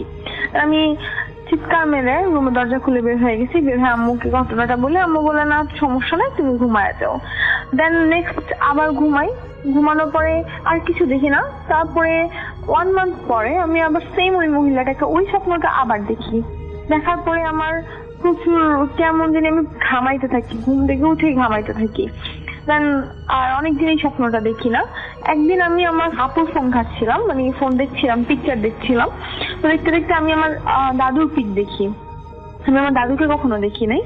তো আমি যে স্বপ্নে যে মহিলাটাকে দেখছি, সেম টু সেম ওই মহিলাটা হচ্ছে আমার দাদু। আর ছবিটা আমি আপুকে জিজ্ঞেস করি, আপু তুমি কোথায় পাইছো? তুমিও তো দাদুকে কখনো চোখে দেখো নাই। এটা আপু বললো যে অনেক আগে একটা অ্যালবাম ছিল, ওখান থেকে তুলে নিছি। আমি পুরো শক খেয়ে গেছি। দেন আর আমি এই ঘটনা কখনো দেখি নাই বা এমন কিছু হয় নাই। আম্মুকে বলার পরে আম্মু আন্টিকে দিয়ে একটু দোয়া কেওয়া পড়ায় দিল ঘরে। উনি বললো যে না, হয়তো বা উনি আমার সাথে দেখা দিল। Thank you. এই ছিল আমার ঘটনা স্টোরি। আপনার আমাদের সাথে একটা নতুন আরো একজন অতিথি আছেন, আমি একটু পরিচয় করে দিই আপনার সাথে। আপনার নামটা প্লিজ একটু বলবেন এবং আপনি একটু জানান আমাদেরকে যে আপনি কোথা থেকে এসেছেন। থ্যাংক ইউ রাসেল ভাই, আমি জয়, মহাখালী থেকে। শুনি আপনার ঘটনা। আপনার হোম ডিস্ট্রিক্ট কোথায়? আমার হোম ডিস্ট্রিক্ট ভাইয়া, আমি ঢাকাতেই থাকি। আমার হোম ডিস্ট্রিক্ট এটাই। ওকে, তো ঘটনায় যায়। তো ভাইয়া আমি যে ঘটনাটা বলবো সেই ঘটনাটা 2010 সালে যখন আমি এসএসসি এক্সাম দেই, তখন যখন আমি এসএসসি রেজাল্টের জন্য ওয়েট করতেছি, তখন আমার সাথে এই ঘটনা ঘটে। তো ঘটনা বলার আগে আমি বলে নেই যে আমাদের ঘরে আমরা পরিবার, আমি এবং আমার মা আর বাবা, আর কেউ নেই। তো এখন যখন ঘটনাটা ঘটে তখন হচ্ছে দিনটা ছিল রবিবার। FM এ গান শোনার পর আমি ঘুমানোর জন্য যখন শুলাম, তখন আর কি যখন শুলাম তখন হঠাৎ করে আমি দেখি কি যে আমাদের যে আলমারিটা, স্টিলের আলমারির মধ্যে দুটো আলো, সাদা আলো, আলো দুটোর আকার হবে ঠিক ক্যারাম বোর্ডের সাইজের মতো। তো আমি এই আলোটা কোথা থেকে আসছে তার উৎস খোঁজার জন্য বিপরীত দিকে যখন তাকাই তখন দেখি এটা কোথা থেকে আসছে এটা বোঝাই যাচ্ছে না, যে কোথাও উৎসই নেই। তো যখন আমি এটা দেখলাম তখন আমি আবার আলোর দিকে তাকালাম, দেখলাম যে আলোগুলো এলোপাতারি ভাবে খেলা করছে বা আলমারির মধ্যে ঘোরাঘুরি করছে। তো আমি একটু ঘাবড়ে যাই, কিন্তু ওরকম ভয় পাই না। হঠাৎ করে আলো দুটো অদৃশ্য হয়ে যায়। এ দেখে আমি আরো একটু ঘাবড়ে যাই, তবে ভাবলাম যে এটা হয়তো আমার মনের ভুল হতে পারে। এই ভেবে আমি আবার ঘুমানোর জন্য চেষ্টা করতেছি। তো আমি কাত হয়ে ঘুমানোর জন্য চেষ্টা করতেছি, এমন সময় হঠাৎ করে আমাদের ঘরের আলমারিতে ছোট্ট আলমারিতে আওয়াজ হয়, যেমন আপনি যদি হাত দিয়ে একটু টাচ করেন আলমারির গ্লাসকে, তো তখন যেভাবে আওয়াজটা আসে সেই আওয়াজটা। তো আমি আমার মোবাইলের আলো দিয়ে, ডিসপ্লের আলো দিয়ে যতটুকু সম্ভব দেখার চেষ্টা করি যে আসলে এটা আওয়াজটা কি জন্য আসছে। তো দেখলাম যে এখানে কোনো ইঁদুর বা বিড়াল বা কোনো মানুষই নেই, তো আওয়াজটা তো আসার কথা না। বাট আমি যাই হোক, আমি ভাবলাম যে হয়তো বা কোনোভাবে বাতাসে বা কোনোভাবে হয়েছে। তো আমি আবার ঘুমানোর জন্য চেষ্টা করতেছি, হঠাৎ করে শুনতে পাচ্ছি যে তখন আমার কাছে আওয়াজ আসছে যে আমি যে বিছানাতে শুয়ে আছি, বিছানার কিনার দিয়ে কেউ একজন হাত রাখছে। তো হাতে একবার আমার কাছাকাছি আসতেছে, আবার আমার কাছ থেকে দূরে হাতড়ে চলে যাচ্ছে। তো এই আওয়াজটা পেয়ে আমি একটু ভাবলাম যে হয়তো চোর হতে পারে। কিন্তু রাসেল ভাই, যদি চোর হয়, চোর তো একবার বা দুইবার করার কথা, 4-5 বার তো এই আসা যাওয়া করার কথা না, আমার 4-5 বার তো আওয়াজ আসার কথা না। তো আমি যখন এটা ভাবতেছি তখন হঠাৎ করে তো আমি আমার পাশ চেঞ্জ করলাম। পাশ চেঞ্জ করার পর তো আওয়াজটা যখন আমার কাছাকাছি আসার পর আমি আমার হাত দিয়ে থাবা দিয়ে ধরার চেষ্টা করি। তো যখন আমি ধরি তখন অবাক বিষয় যে আমি প্রায় ছোট 4টা কি 3টা আঙুলগুলো 1.5 থেকে 2 বছরের বাচ্চার হতে হবে এরকমই। তো হাতগুলো এত ঠান্ডা রাসেল ভাই, মনে হচ্ছে যে ফ্রিজের ডিপ থেকে বের করে আনা হয়েছে। আর সাথে সাথে এমন এক টান দিল যে আমাদের ঘরের পশ্চিম পাশে যে জানালাটা ছিল ওইটার দিকে এমন ভাবে টান দিল যে আমি ওই হাতের সাথে ছিটকে মনে হলো যে আমি উড়ে গিয়ে আমাদের খাটের স্ট্যান্ডের সাথে বাড়ি খেলাম। বাড়ি খাওয়ার পর আমি বিছানায় পড়ে গেলাম, পড়ে বাউন্স খেয়ে আবার বসে পড়লাম। তখন আমি কে বলে জোরে জোরে চিৎকার করতে থাকলাম। আর আমার বাবা মা এসে লাইট জ্বালিয়ে দেখলো যে ঘরে কেউ নেই, দরজা চেক করলো, দরজা বন্ধ। তো আমাকে জিজ্ঞাসা করতেছে কি হয়েছে, তখন আমার বলার কোনো শক্তি ছিল না। তো তখন আমি কে বলে চিৎকার করতে থাকলাম। তো আম্মু তখন আমাকে 1 গ্লাস পানি দিল। পানি দেওয়ার পর কিছুটা পরিস্থিতি যখন স্বাভাবিক হলো তখন আমি সব খুলে বললাম। আর রাসেল ভাই, এরপর আমি প্রায় 6 থেকে 7 মাস মা বাবার মাঝখানে ঘুমিয়েছি, খুব ভয়ে ছিলাম। এই ছিল আমার ঘটনা রাসেল ভাই। অনেক ধন্যবাদ আপনাকে। পুরো আছি আমরা আমাদের আজকের শেষ ঘটনায়। আপনার নামটা একটু বলবেন? আপনি পাবনা থেকে এসেছেন এটুকু আমার মনে আছে। নামটা বলে তারপর আপনার ঘটনা শুরু করুন। আমি আব্দুল্লাহ মাহমুদ, পাবনা থেকে। যে এই ঘটনাটি আমার এক আঙ্কেল আমার সাথে শেয়ার করেছিল। যে আঙ্কেলের ওয়াইফের আর কি এক সময় কিডনির সমস্যা হয় এবং তিনি তার ওয়াইফকে ঢাকা মানে এক স্বনামধন্য হসপিটালে ভর্তি করার পরে তাকে 7তলা মহিলা কেবিনে রাখা হয় এবং তার টেক কেয়ারের জন্য আঙ্কেল ওখানে থাকে। তো এই হসপিটালের নিয়ম ছিল যে রাত 8টার পরে কখনো মহিলা কেবিনে কখনো কোনো পুরুষ থাকতে পারবে না। সো ওখান থেকে মানে ওখানে যারা দূর থেকে আসে তারা ওই হাসপাতালের কেবিনের সামনের বারান্দার কিছু অংশে আর কি বিছানা পেতে রাত যাপন করে। তো আঙ্কেলও 2টো কাঁথা জোগাড় করে বারান্দার একদম শেষ প্রান্তে যায়, মানে কাঁথাটা বিছায় ওখানে মানে একটু শুয়ে নিলেন আর কি। কিন্তু তার ঘুম আসতেছিল না। তো তিনি চিন্তা করলেন যে একটু বাইরে যেয়ে একটু চা নাস্তা করে এসে তারপর একটু বিশ্রাম করি। তো তিনি একটু হাসপাতালের বাইরে গেলেন, বাইরে গিয়ে চা নাস্তাকে সেরে আসলেন এবং আসার সময় দেখলেন যে তার বিছানার পাশে একটা বৃদ্ধ লোক বসে আছেন এবং খুব মন মরা অবস্থায় বসে আছেন। তো আঙ্কেল দেখি অবাক হলেন এবং তার বয়সে যেহেতু একটু বড় ছিল, তিনি বললেন, আঙ্কেল কোনো সমস্যা নাকি, এখানে বসে আছেন কেন? তো উনি লোকটি বললেন, দেখো বাবা, গরিব মানুষের কোনো দাম নেই। কেন তুমি একথা বলছেন কেন? তুমি বলছো যে দেখো টাকার অভাবে আমার স্ত্রীর চিকিৎসা হতেছে না। তো এই কথা বলতে বলতে উনারা দুজন আর কি একটু গল্প করলেন। গল্প করতে করতে রাত তখন প্রায় 1টা পার হয়ে গেছে। তো আঙ্কেল দেখলেন যে রাত অনেক হয়ে গেছে, কালকে আবার সকালে উঠতে হবে। তো আঙ্কেলকে বলে, আঙ্কেল রাত তো অনেক হয়ে গেছে, আপনি কি এখানেই থাকবেন নাকি যাবেন? লোকটি তখন বললো যে তুমি শুয়ে পড়ো, আমি চলে যাচ্ছি। এই কথা বলে তিনি মানে দাঁড়ায় গেলেন এবং দাঁড়ায় আঙ্কেলের দিক মুস্কি একটা হাসি দিলেন আর কি। সেই হাসিটার মধ্যে কি অনেক বুক ফাটা কষ্ট ছিল আর কি। তো এই হাসিটা মাঝে মাঝে তারপর যা ঘটলো তা মানে আঙ্কেল এখন বিশ্বাস করতে পারে না যে লোকটি 7 তলা থেকে নিচে ঝাঁপ দিল আর কি। এবং তিনি তো পুরো হতবাক, যেটা কি হলো। তিনি তার দৌড়ে নিচে তাকালেন, দেখলেন যে নিচে বৃদ্ধ লোকটি পড়ে আছে। তো দৌড়িয়ে তিনি তাড়াতাড়ি নিচে গেলেন, নিচে যাবে এবং নিচে যা দেখেন যে কোনো কেউ নাই। তো পাগলের মতো তন্ন তন্ন করে খুঁজতে থাকলেন, কিন্তু কাউকে কিছু দেখতে পেলেন না। এবং তাকে খোঁজাখুঁজি দেখার পরে ওই হসপিটালের একটি বয় তাকে জিজ্ঞেস করলেন, ভাই ওখানে কি খুঁজছেন?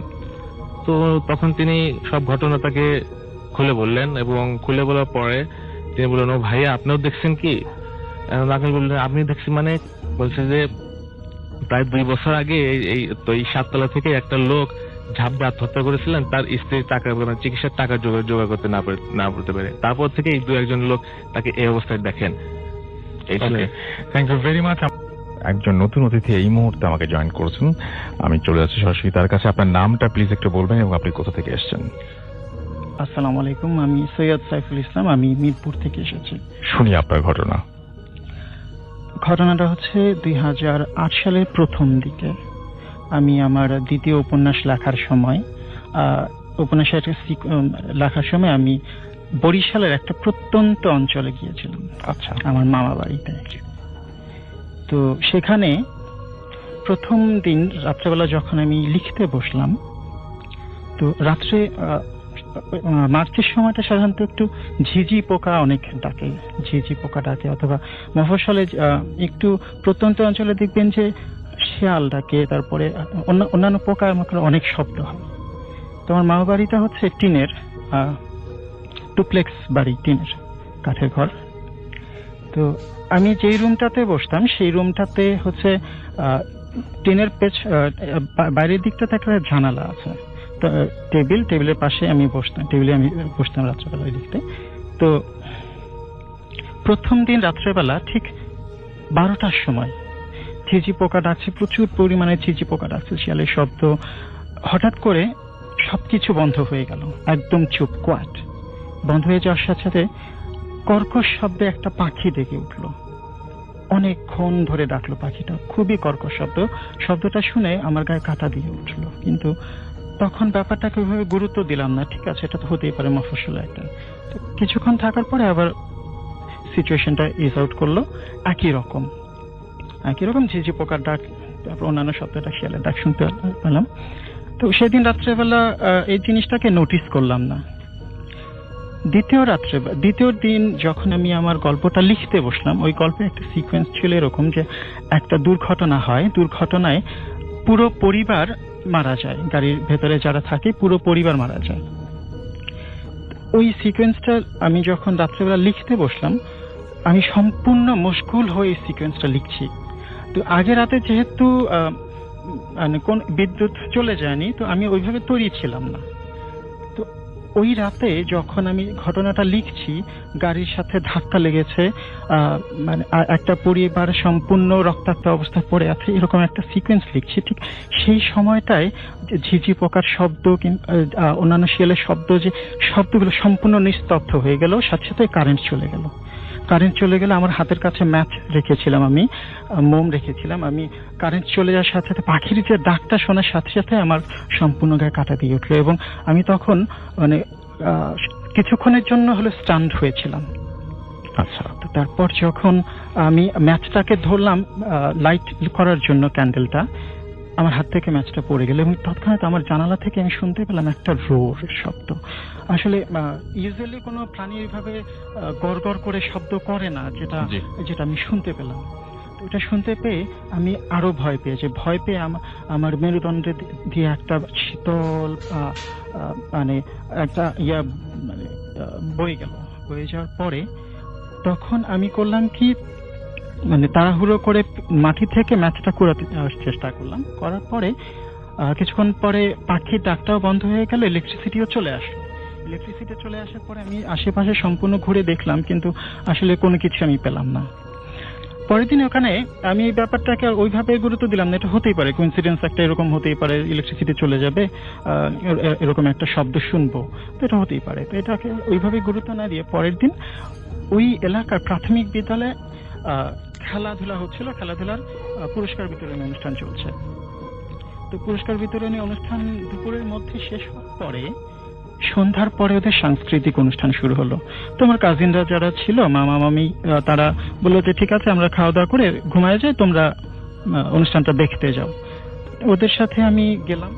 আমাদের সাথে শুধু একটা টর্চ, মোটামুটি জ্যোৎস্না আছে আর আমরা 4 জন আছি সাথে। তো চিন্তা করলাম যে ঠিক আছে, সমস্যা নেই, একটা টর্চই হবে। আমার ফোন নিয়ে আমরা স্কুলে গেলাম। স্কুলটা হচ্ছে আমাদের মামা বাড়ি থেকে মোটামুটি 150-200 গজ মাঝখান থেকে দেখা যায়, কিন্তু রাস্তা দিয়ে যেতে হলে পরে আমাদের মামা বাড়ি থেকে মামার ঘর থেকে মোটামুটি 50 গজের মতো হেঁটে তারপরে ইটের রাস্তা পেছনে আছে, ইটের রাস্তায় উঠতে হয়। ইটের রাস্তায় উঠে স্কুলে যাওয়ার সময় প্রথমে ডান দিকে মোড় নিতে হয়, মোড় নিয়ে তারপরে কিছু দূর যাওয়ার পর স্কুলটা। তো ওই দিন অনেক লম্বা সময় ধরে অনুষ্ঠান চলছে, রাত তখন 11:30 বাজে। আমার খুব বোরিং লাগছিল, এই জন্য আমি আমার কাজিনদেরকে বললাম যে ঠিক আছে তোমরা অনুষ্ঠান দেখো, আমি চলে যাই। ওরা বললো যে ঠিক আছে আর কিছুক্ষণ থাকো না, দেখি এই শেষ হয়ে যাবে কিছুক্ষণের মধ্যে। তো দেখি যে 11:55 বেজে গেছে, আমার আর একদমই ভাল লাগছিল না। তো আমি বললাম যে ঠিক আছে আমি চলে যাই, তোমরা আসো, টর্চ লাইটটা তোমরা রেখে দাও, আমার টর্চ লাইট দরকার নেই, আমার কাছে মোবাইল আছে আর বাড়িতে জ্যোৎস্না আছে, কোনো সমস্যা হবে না। তো আমি ঠিক যখনই রাস্তায় উঠলাম স্কুলের কম্পার্টমেন্ট ছেড়ে, ইলেকট্রিসিটি চলে গেল। ঝিঝি পোকা যে শব্দ করছিল, আমি 2-3 পা হাঁটার পরেই ঝিঝি পোকা সম্পূর্ণ শব্দ বন্ধ হয়ে গেল। আশেপাশে কোনো শব্দ নাই, মাইক বন্ধ, ইলেকট্রিসিটি চলে গেছে, সম্পূর্ণ নিস্তব্ধ একটা পরিবেশ। হঠাৎ করে সেই পাখিটা আবার ডেকে উঠলো। জ্যোৎস্না ছিল, কিন্তু সাডেনলি আমি পুরো ব্লাইন্ড হয়ে গেলাম। আমি চোখের সামনে কিছু দেখতে পাচ্ছিলাম না, একটা পা ফেলে যে যাব সেই উপায় পর্যন্ত আমার ছিল না। আমি খুব আস্তে আস্তে পা মেপে সামনের দিকে আগানো শুরু করলাম, কারণ যেহেতু পরিচিত রাস্তা আমি চলে যেতে পারবো এই মনে করে। মোবাইলের ব্যাটারি এত লো ছিল যে মোবাইলটাও এলো বন্ধ হয়ে। মোবাইল বন্ধ হয়ে যাওয়ার পরে চিন্তা করলাম যে আচ্ছা ঠিক আছে, সমস্যা নেই, আমি তো রাস্তা চিনি, আস্তে আস্তে আগাই। তুমি হাঁটছি অনেকক্ষণ হয়ে গেছে। অনেকক্ষণ হাঁটার পরে আমার মনে হলো কি ব্যাপার, আমার মামা বাড়ির ওই রাস্তাটা পর্যন্ত যেতে তো আমার এতক্ষণ লাগার কথা না। তো কিছুটা খটকা লাগলো মনের ভিতরে, আছে এতক্ষণ লাগবে কেন? আমি আসলে কিছুই দেখতে পাচ্ছি না, আমার আশেপাশে ডানে বামে কোনো কিছুই দেখতে পাচ্ছি না। হঠাৎ করে আমার কাছে একটু ভয় লাগলো, শরীরের ভেতরে কেমন জানি গা ছমছম করে উঠলো। তো আমি করলাম আয়াতুল কুরসি পড়া শুরু করলাম। যখনই আয়াতুল কুরসির মাঝামাঝি পর্যায়ে এসেছে, আমি কোন একটা গাছের সাথে প্রচন্ড জোরে বাড়ি খেলাম। বাড়ি খেয়ে কপালে হাত দিয়ে বসে পড়বো, বসে না পড়ে দাঁড়াইলাম। দাঁড়ায় ভালোভাবে আয়াতুল কুরসিটা তখন একটু স্পিডে পড়া শুরু করলাম। তো দেখলাম যে আমি আসলে যেখানটা দাঁড়িয়ে আছি সামনে একটা কবরস্থান, ভেতরে দেখা যাচ্ছিল না কবরস্থানে কয়টা কবর আছে, আর কয়েকটা বাঁশ ঝাড় আছে। রাস্তার এই পাশ থেকে ওই পাশে চলে গেছে, একটা বাঁশ নিচের দিকে থাকে, ওই বাঁশটার সাথে আমি ঢাকা খেয়েছি। তো আমি বললাম যে না, মামার বাড়ি এই রাস্তা তো বাঁশ থাকার কথা না, বাঁশ গাছ থাকার কথা না, রাস্তাটা তো নিতেন ক্লিন, এই পাশে গাছ আছে ঠিক আছে, কিন্তু এরকম কোনো কিছু তো নাই। তো আমি আয়াতুল কুরসি পড়ছি, তারপরে পিছনে ফিরে তাকাইলাম। পিছনে ফিরে তাকানোর পরে দেখি যে ওই যে দূরে পিছনে আমি আমার মামা বাড়ির যে ঢোকার এন্ট্রিয়েন্সটা সেটা ফেলে এসেছি। ওই মানে এই জায়গাটা আসার জন্য ওই এন্ট্রিয়েন্স থেকে তীক্ষ্ণ একটা বাঁক নিতে হয় ডান দিকে। আমি যে এত দূর এসেছি, এই পর্যন্ত এসেছি, আমি একটাবারের জন্য বুঝতেও পারিনি যে আমি ডান দিকে বাঁক নিয়ে এই জায়গাটা পর্যন্ত এসেছি। পরিবেশটা খুব থমথমে হয়ে গেছিল, সেটা আপনি খেয়াল করেছিলেন যে জ্যোৎস্না ছিল, হঠাৎ করে সেই জ্যোৎস্না নেই, জ্যোৎস্না ছিল, জ্যোৎস্না শব্দ ছিল, শব্দ নেই, পাখির ডাকটা কন্টিনিউ চলছে, ঝিঝি পোকা ডাকছে না, শিয়াল ডাকছে না, সম্পূর্ণ একটা অদ্ভুত পরিবেশ। তো আমি যখন আয়াতুল কুরসি পড়ছিলাম ঠিক তখনই গিয়ে আমি ওই বাসের সাথে বাড়িটা খেলাম। বাড়ি খাওয়ার পরে তারপরে যখন আমি পেছনে ফিরে তাকালাম তখন আপনি বুঝতে পারলেন অনেক দূর চলে এসেছি, এবং তখন জ্যোৎস্নাটা আমি দেখতে পাচ্ছি যে হ্যাঁ জ্যোৎস্না আবার আলো দিচ্ছে। তো তখন মনে হলো এরকম একটা কোইন্সিডেন্স হতেই পারে, জ্যোৎস্না তো মেঘের আড়ালে ঝেঁকেই যেতে পারে। কিন্তু তখন পর্যন্ত কিন্তু পাখি ডেকেই চলেছে, এবং ওই দিনই আমি অনেক লম্বা সময় ধরে পাখিটাকে ডাকতে শুনছি। তো আমি ঘুরে যখন আবার পেছনের দিকে আসতে থাকলাম, আমি শুনলাম ওই যে আগের রাতে যে শব্দটা শুনেছি, কেমন একটা শব্দ, সেটা আর পেছন পেছন আসতেছে। তো আমি করলাম কি, নিজেকে আরো শান্ত করলাম, আরো শান্ত করে একদম ভয় পাওয়ার কোনো ভাব নিজের মধ্যে তৈরি করলাম না। খুব শান্তভাবে যে গতিতে আমি ওই পর্যন্ত গিয়েছিলাম তার থেকে দ্রুত গতিতে, মানে আস্তে আর কি, মন্থর গতিতে আবার বাড়ির দিকে ফিরতে শুরু করলাম। আমি কিন্তু আয়াতুল কুরসি কন্টিনিউসলি পড়ছি। যখনই একবার শেষ করছি, শেষ করে আরেকটা শুরু করার মাঝখানে ওই শব্দটা মনে হচ্ছিল আমার কানের কাছে চলে এসছে, কান পর্যন্ত চলে এসছে। আবার যখন শুরু করতেছি আবার পিছনে চলে যাচ্ছে। এইভাবে করে আমি যখন আস্তে আস্তে আস্তে আস্তে আমার মামা বাড়ি পৌঁছানোর পরে যখনই দরজাটা ধাক্কা দিলাম, ঠিক তখন ইলেকট্রিসিটি চলে আসলো, শব্দ, ঝিঝি পোকা ডাকছে, শিয়াল ডাকছে, মাইকের শব্দ, মাইকে আবার শব্দ হচ্ছে, তো সবকিছু অ্যাজ ইউজুয়াল। তো তারপর আমি ভেতরে ঢুকলাম। ভেতরে ঢুকে আমার কাজিনরা তারপর ওরা চলে এসছে ততক্ষণে। তো চলে আসার পরে বললাম যে আসলে এরকম একটা ঘটনা হয়েছে, আসলে অতদূর পর্যন্ত আমি চলে গিয়েছিলাম। তো এই শব্দটা আমার মানে এই কথাটা আমার মামি ঘুমিয়েছিল, কিন্তু সে উঠে গিয়েছিল, আমরা ঘরে ঢুকেছি শব্দ পেয়ে। সে দৌড়ে এসছে আমাকে, এই দৌড়ে এসে জড়ায় ধরলে বললো যে তোমার কোনো ক্ষতি হয়নি তো, কোনো অসুবিধা হয়নি তো? আমি না তো। সে আমার জন্য পরা পানি নিয়ে আসলো, যে মফস্বলে যে জিনিসটা হয়। তো আমি খাইলাম, তাকে অন্তত পক্ষে শান্ত করার জন্য খাইলাম। খাওয়ার পরে বললাম যে আসলে ওইখানে কি কোনো সমস্যা আছে কিনা। তো উনি বললেন যে না, এখন আর কোনো কথা নেই, এখন আজকে লিখতেও বসো না, আজকে ঘুমায় যাও। তো আমি চিন্তা করলাম ধুর কি ইয়া করবো, সমস্যা নেই। তো আমি আমার লেখাটা রাত্রবেলা লিখলাম। লিখে সকালবেলা ঘুম থেকে ওঠার পরে উনি আমাকে বললেন কিছুদিন আগে ওই জায়গাটাতে দুটা মেয়েকে কবর দেওয়া হয়েছে। মেয়ে দুটোর সম্পূর্ণ অপমৃত্যু হয়েছিল। তারা প্রথমবার দাদা বাড়িতে বেড়াতে গিয়েছিল। বেড়াতে যাওয়ার সময় ওইখানে যে যেটা সম্পূর্ণ নৌকা করে, মানে একদম রুট এলাকায়, খুবই ট্রান্সপোর্টেশন খুবই বাজে অবস্থা। তো নৌকায় করে যেটা, লঞ্চ থেকে নেমে তারা নৌকায় করে যখন তাদের বাড়ির ওই ঘাটে উঠছিল, তখন দুইজন একসাথে ওই নদীতে পড়ে যায়। পড়ে যাওয়ার পরে ওইখানে তারা প্রায় 7 দিন পর্যন্ত ফায়ার সার্ভিস থেকে শুরু করে নিজেদের উদ্যোগে জাল দিয়ে সম্পূর্ণ নদীটা চষে বেড়াইছে। কোনো জায়গায় তাদের বডি পর্যন্ত পায় নাই। না পাওয়ার ফলে তো মোটামুটি মানুষজন যখন হাল ছেড়ে দিয়েছেন, আর পাওয়া সম্ভব না। ঠিক 7 দিন পরে ঠিক একই জায়গা থেকে মেয়ে দুটো ডেড বডি ভেসে উঠছে। মেয়ে দুটো ডেড বডি ভেসে ওঠার পরে ওদেরকে নিয়ে এসে ওইখানে কবর দেওয়া হয়েছে। ওইখানে কবর দেওয়ার পর থেকে আসলে খুব বিচিত্র ধরনের জিনিস ওইখানে ঘটতে থাকে, এবং দেখা গেছে যে এরকম একটা ঘটনা আমার মাতো ভাই নিজে দেখেছে, এবং এলাকা অনেকেই দেখেছে যে একটা গরু দিনের বেলা, দুপুর বেলা গরুকে উল্টো করে ঘাড় মোটকে ধানের জমির ভেতরে ঢুকায় রাখছে। সুতরাং ওইটা নিয়ে সবার মানে একটা ভয় ছিল সব সময়। তো তারপরে আপনি আসার পরে এই যে আপনার মামি আপনাকে মানে পড়া পানি খেতে দিলেন, তারপরে আপনি ওই গ্রামে আরো তো সময় ছিলেন বোধহয়, কিন্তু আর কোনো সমস্যা হয়নি? না, আসলে আমি পরের দিন এক্সপ্লোর করার জন্য গিয়েছিলাম, কিন্তু ওই জায়গাটা আসলে দিনের বেলাও গা ছমছমে একটা পরিবেশ থাকে ওইখানে। আচ্ছা, আপনি গিয়েছিলেন ওই জায়গায়? আমি আবার এক্সপ্লোর করার জন্য গিয়েছিলাম। দিনের বেলায় গিয়েছিলেন?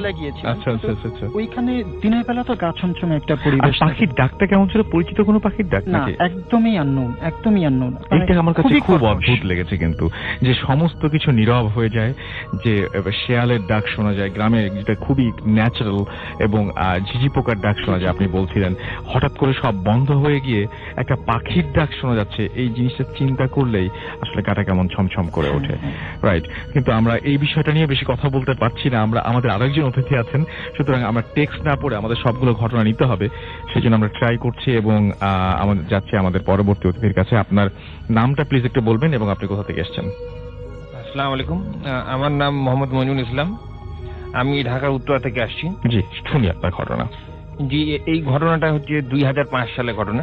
জি, তখন আমি আমার দুই খালা, আমার ছোট খালার শ্বশুর বাড়িতে আমরা যাচ্ছিলাম, আমি, আমার মা, আমার ওই খালা এবং আমার কাজিন।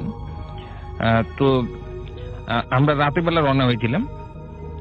তো বাস যখন রাত 1টার মতো বাজে, তখন বাস যমুনা ব্রিজে প্রবেশ করে মাত্র। তো যখন বাস প্রবেশ করে ধীরে ধীরে বাসের গতি যখন বাড়তে থাকে, তো আমি নদীর দিকে তাকাই। আমার বাম পাশে জানলা ছিল, তো আমি নদী দেখার জন্য বাম পাশে তাকাই। তো আমার কাছে মনে হলো যে কোনো একজন লম্বা মতো কেউ আনুমানিক 100 মিটার দূরে, ঠিক আমার বাম পাশে আনুমানিক 100 মিটার দূরে খুবই লম্বা মতো কেউ দাঁড়িয়ে আছে। তো আমার কাছে মনে হলো যে হয়তোবা আমি ভুল কিছু দেখছি, বা বাসের ভেতরে লাইট জ্বলছিল, হয়তো ভেতরের কোনো কিছুর রিফ্লেকশন আমি দেখতে পাচ্ছি। জানলা তখন বন্ধ ছিল।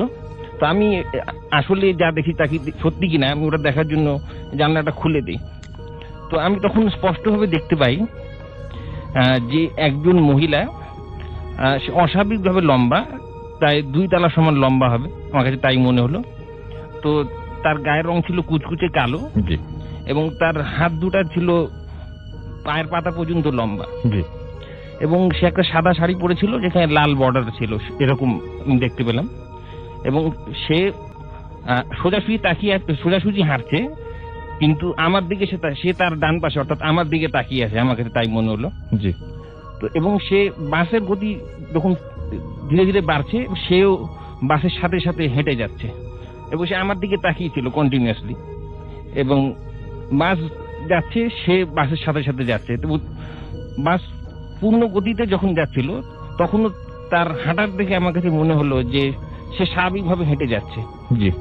এবং বাস যখন একদম সঙ্গে সঙ্গে যাচ্ছিল, এবং সঙ্গে সঙ্গে যাচ্ছিল, তাই মনে হলো আমার কাছে। এবং আপনি কতক্ষণ পর্যন্ত দেখেছেন তাকে? এটা প্রায় 5 মিনিটের মতো লাগে যমুনা ব্রিজটা পার হতে। তো ততক্ষণ আমি তাকিয়েছিলাম এবং তাকে দেখতে পাচ্ছি। পুরো সময় আপনি দেখেছেন? জি।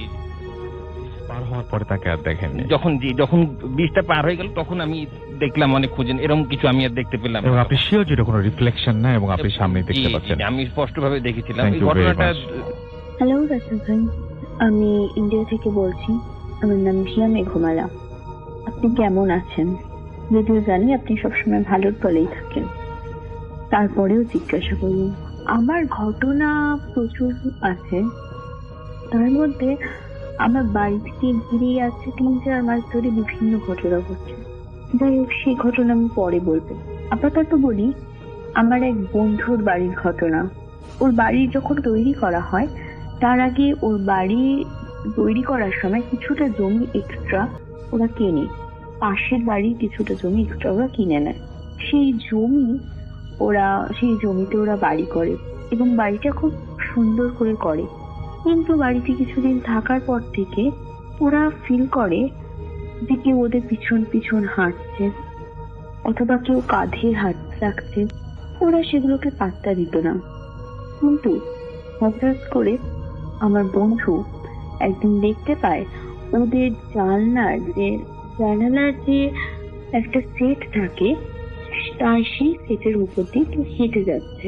ও অতটা পাত্তা দেয় না, ভাবে যে ঘুমের ঘোরে হয়তো রাতে ভুল দেখছে। পরের দিন ওর মা বাবাকে বলে যে হ্যালুসিনেশন হচ্ছে অথবা মনের ভুল, দিয়ে ওরা কাটিয়ে দেয়। কিছুদিন পরে ওর বন্ধু আমার এবং ওর দিদি ওদের উঠোনে কথা বলছিল, ঘুরছিল। হঠাৎ করে ওরা দেখলো যে ওদের সেই জানালার সেটের ওপর একটা লোক হাঁটছে এবং কিছুক্ষণ পর হঠাৎ সে ঝাঁপ দিল। ঝাঁপ দিয়ে পড়ে সে আবার সিঁড়ি দিয়ে উঠে চলে গেল। তখন তারা বুঝতে পারলো যে এই বাড়িতে কিছু না কিছু আছে। এরপরে তারা ইনভেস্টিগেশন করতে থাকলো। তখন জানতে পারলো যে বাড়িতে যে বাড়ির জায়গাটা ওরা কিনেছিল এক্সট্রা, সেই জায়গাটা একজন গলায় দড়ি দিয়েছিল এবং সেই যে দড়িটা সেখানেই ফেলে রাখে, সেটা তোলা হয় না, পরে সেটা মাটির সাথে মিশে যায়, তার আত্মাটাও সেখানে থেকে যায়। তো আমার বন্ধু প্রায় দেখে, আমার বন্ধু এবং আন্টি দুজনে বসে টিভি দেখছিলেন। হঠাৎ দেখলেন যে সিঁড়ি দিয়ে একজন উঠে আসছে, উঠে এসে সোজা উপর ঘরে চলে গেল, কাউকে কোনো ডিস্টার্ব করে না। কিন্তু ইদানিং দেখা যাচ্ছে যে তার আমার বন্ধুর প্রতি একটু নজর দিচ্ছে। যেমন বলা যায় যে আমার বন্ধুর ঘরে লাইট কেটে যায়, 2 দিন অন্তর অন্তর লাইট লাগানো যায় না। তারপরে আসল কথা এখন যেটা পুরোহিত মশাইরা বলছেন যে উনি আইবুড়ো অবস্থাতে মারা গেছেন, তো ওনার নজর আমার বন্ধুর প্রতি এখন পড়েছে। তো ওরা এখন খুবই চিন্তায় আছে। আপনারা প্রে করবেন যাতে ওর সব সমস্যা কেটে যায়। ভালো থাকবেন। আমার কাছে আরো স্টোরি আছে, যদি আপনারা এটা পছন্দ করেন তো পরে আবার পাঠাবেন। বাই। আর আমরা চলে যাচ্ছি আমাদের শেষ অতিথির কাছে। আপনার নামটা প্লিজ একটু বলবেন, কোথা থেকে এসেছেন? জি, আমার নাম পরশ, মিরপুর 1 থেকে এসেছি। আচ্ছা, কি ঘটনা আপনার একটু শুনি আমরা। আমার বাসাটা হচ্ছে মিরপুর মাজার রোডে। জি। তো ওই বাসাটার মধ্যে আর কি অনেকের সাথে অনেক কাহিনী আর কি ঘটছে মাঝে মধ্যে। পোড়া গার্মেন্টস নামে একটা গার্মেন্ট ছিল এখানে, যে অনেক আগে আর কি, নাম বলা যাবে না কোনো কিছু। আগুন লাগছিল, তো আগুন লাগার পর অনেক মানুষ ওইখানে মারা গেছে আর কি। তো মারা যাওয়ার পরে তো ওই ওদিক দিয়ে আর কি যাতায়াতের জন্য আমার বাড়ির সাইড দিয়ে আর কি একটা রাস্তা ছিল, আর আমার বাড়ির 3 দিক দিয়ে ঘোরানো আর কি একটা সুয়ারেজ লাইনের রোড আছে। তো ওইখান দিয়ে আর কি প্রায় সময় মানুষের আর কি জিনিস খারাপ করতো। তো একটা কোড়াই গাছ ছিল ওই মোচরটা, 3 রাস্তার মোচরটা আর কি, যে ওই গার্মেন্টসের ওই সাইড দিয়ে আসার যেটা রোড ছিল, তো ওই ওদিক দিয়ে আর কি আমার বাসার ভাড়াটিয়া আর কি একটা ছোট বাচ্চা নিয়ে আসতেছিল আর কি রাতে। তো আসার টাইমে পিছন থেকে আর কি খামচি মারছে। তো মারার পরে ওই বাচ্চাটা সাথে সাথে আর কি বাসায় আনার সাথে সাথে দেখছে যে আর কি হাড়টার বের হয়ে গেছে আর কি, এরকম অবস্থা। তো বাচ্চাটা সাথে সাথেই মারা গেছে। তো আমার বাসায় আর কি আপনার বাসায় এই ধরনের প্রবলেম আছে? হ্যাঁ, এরকম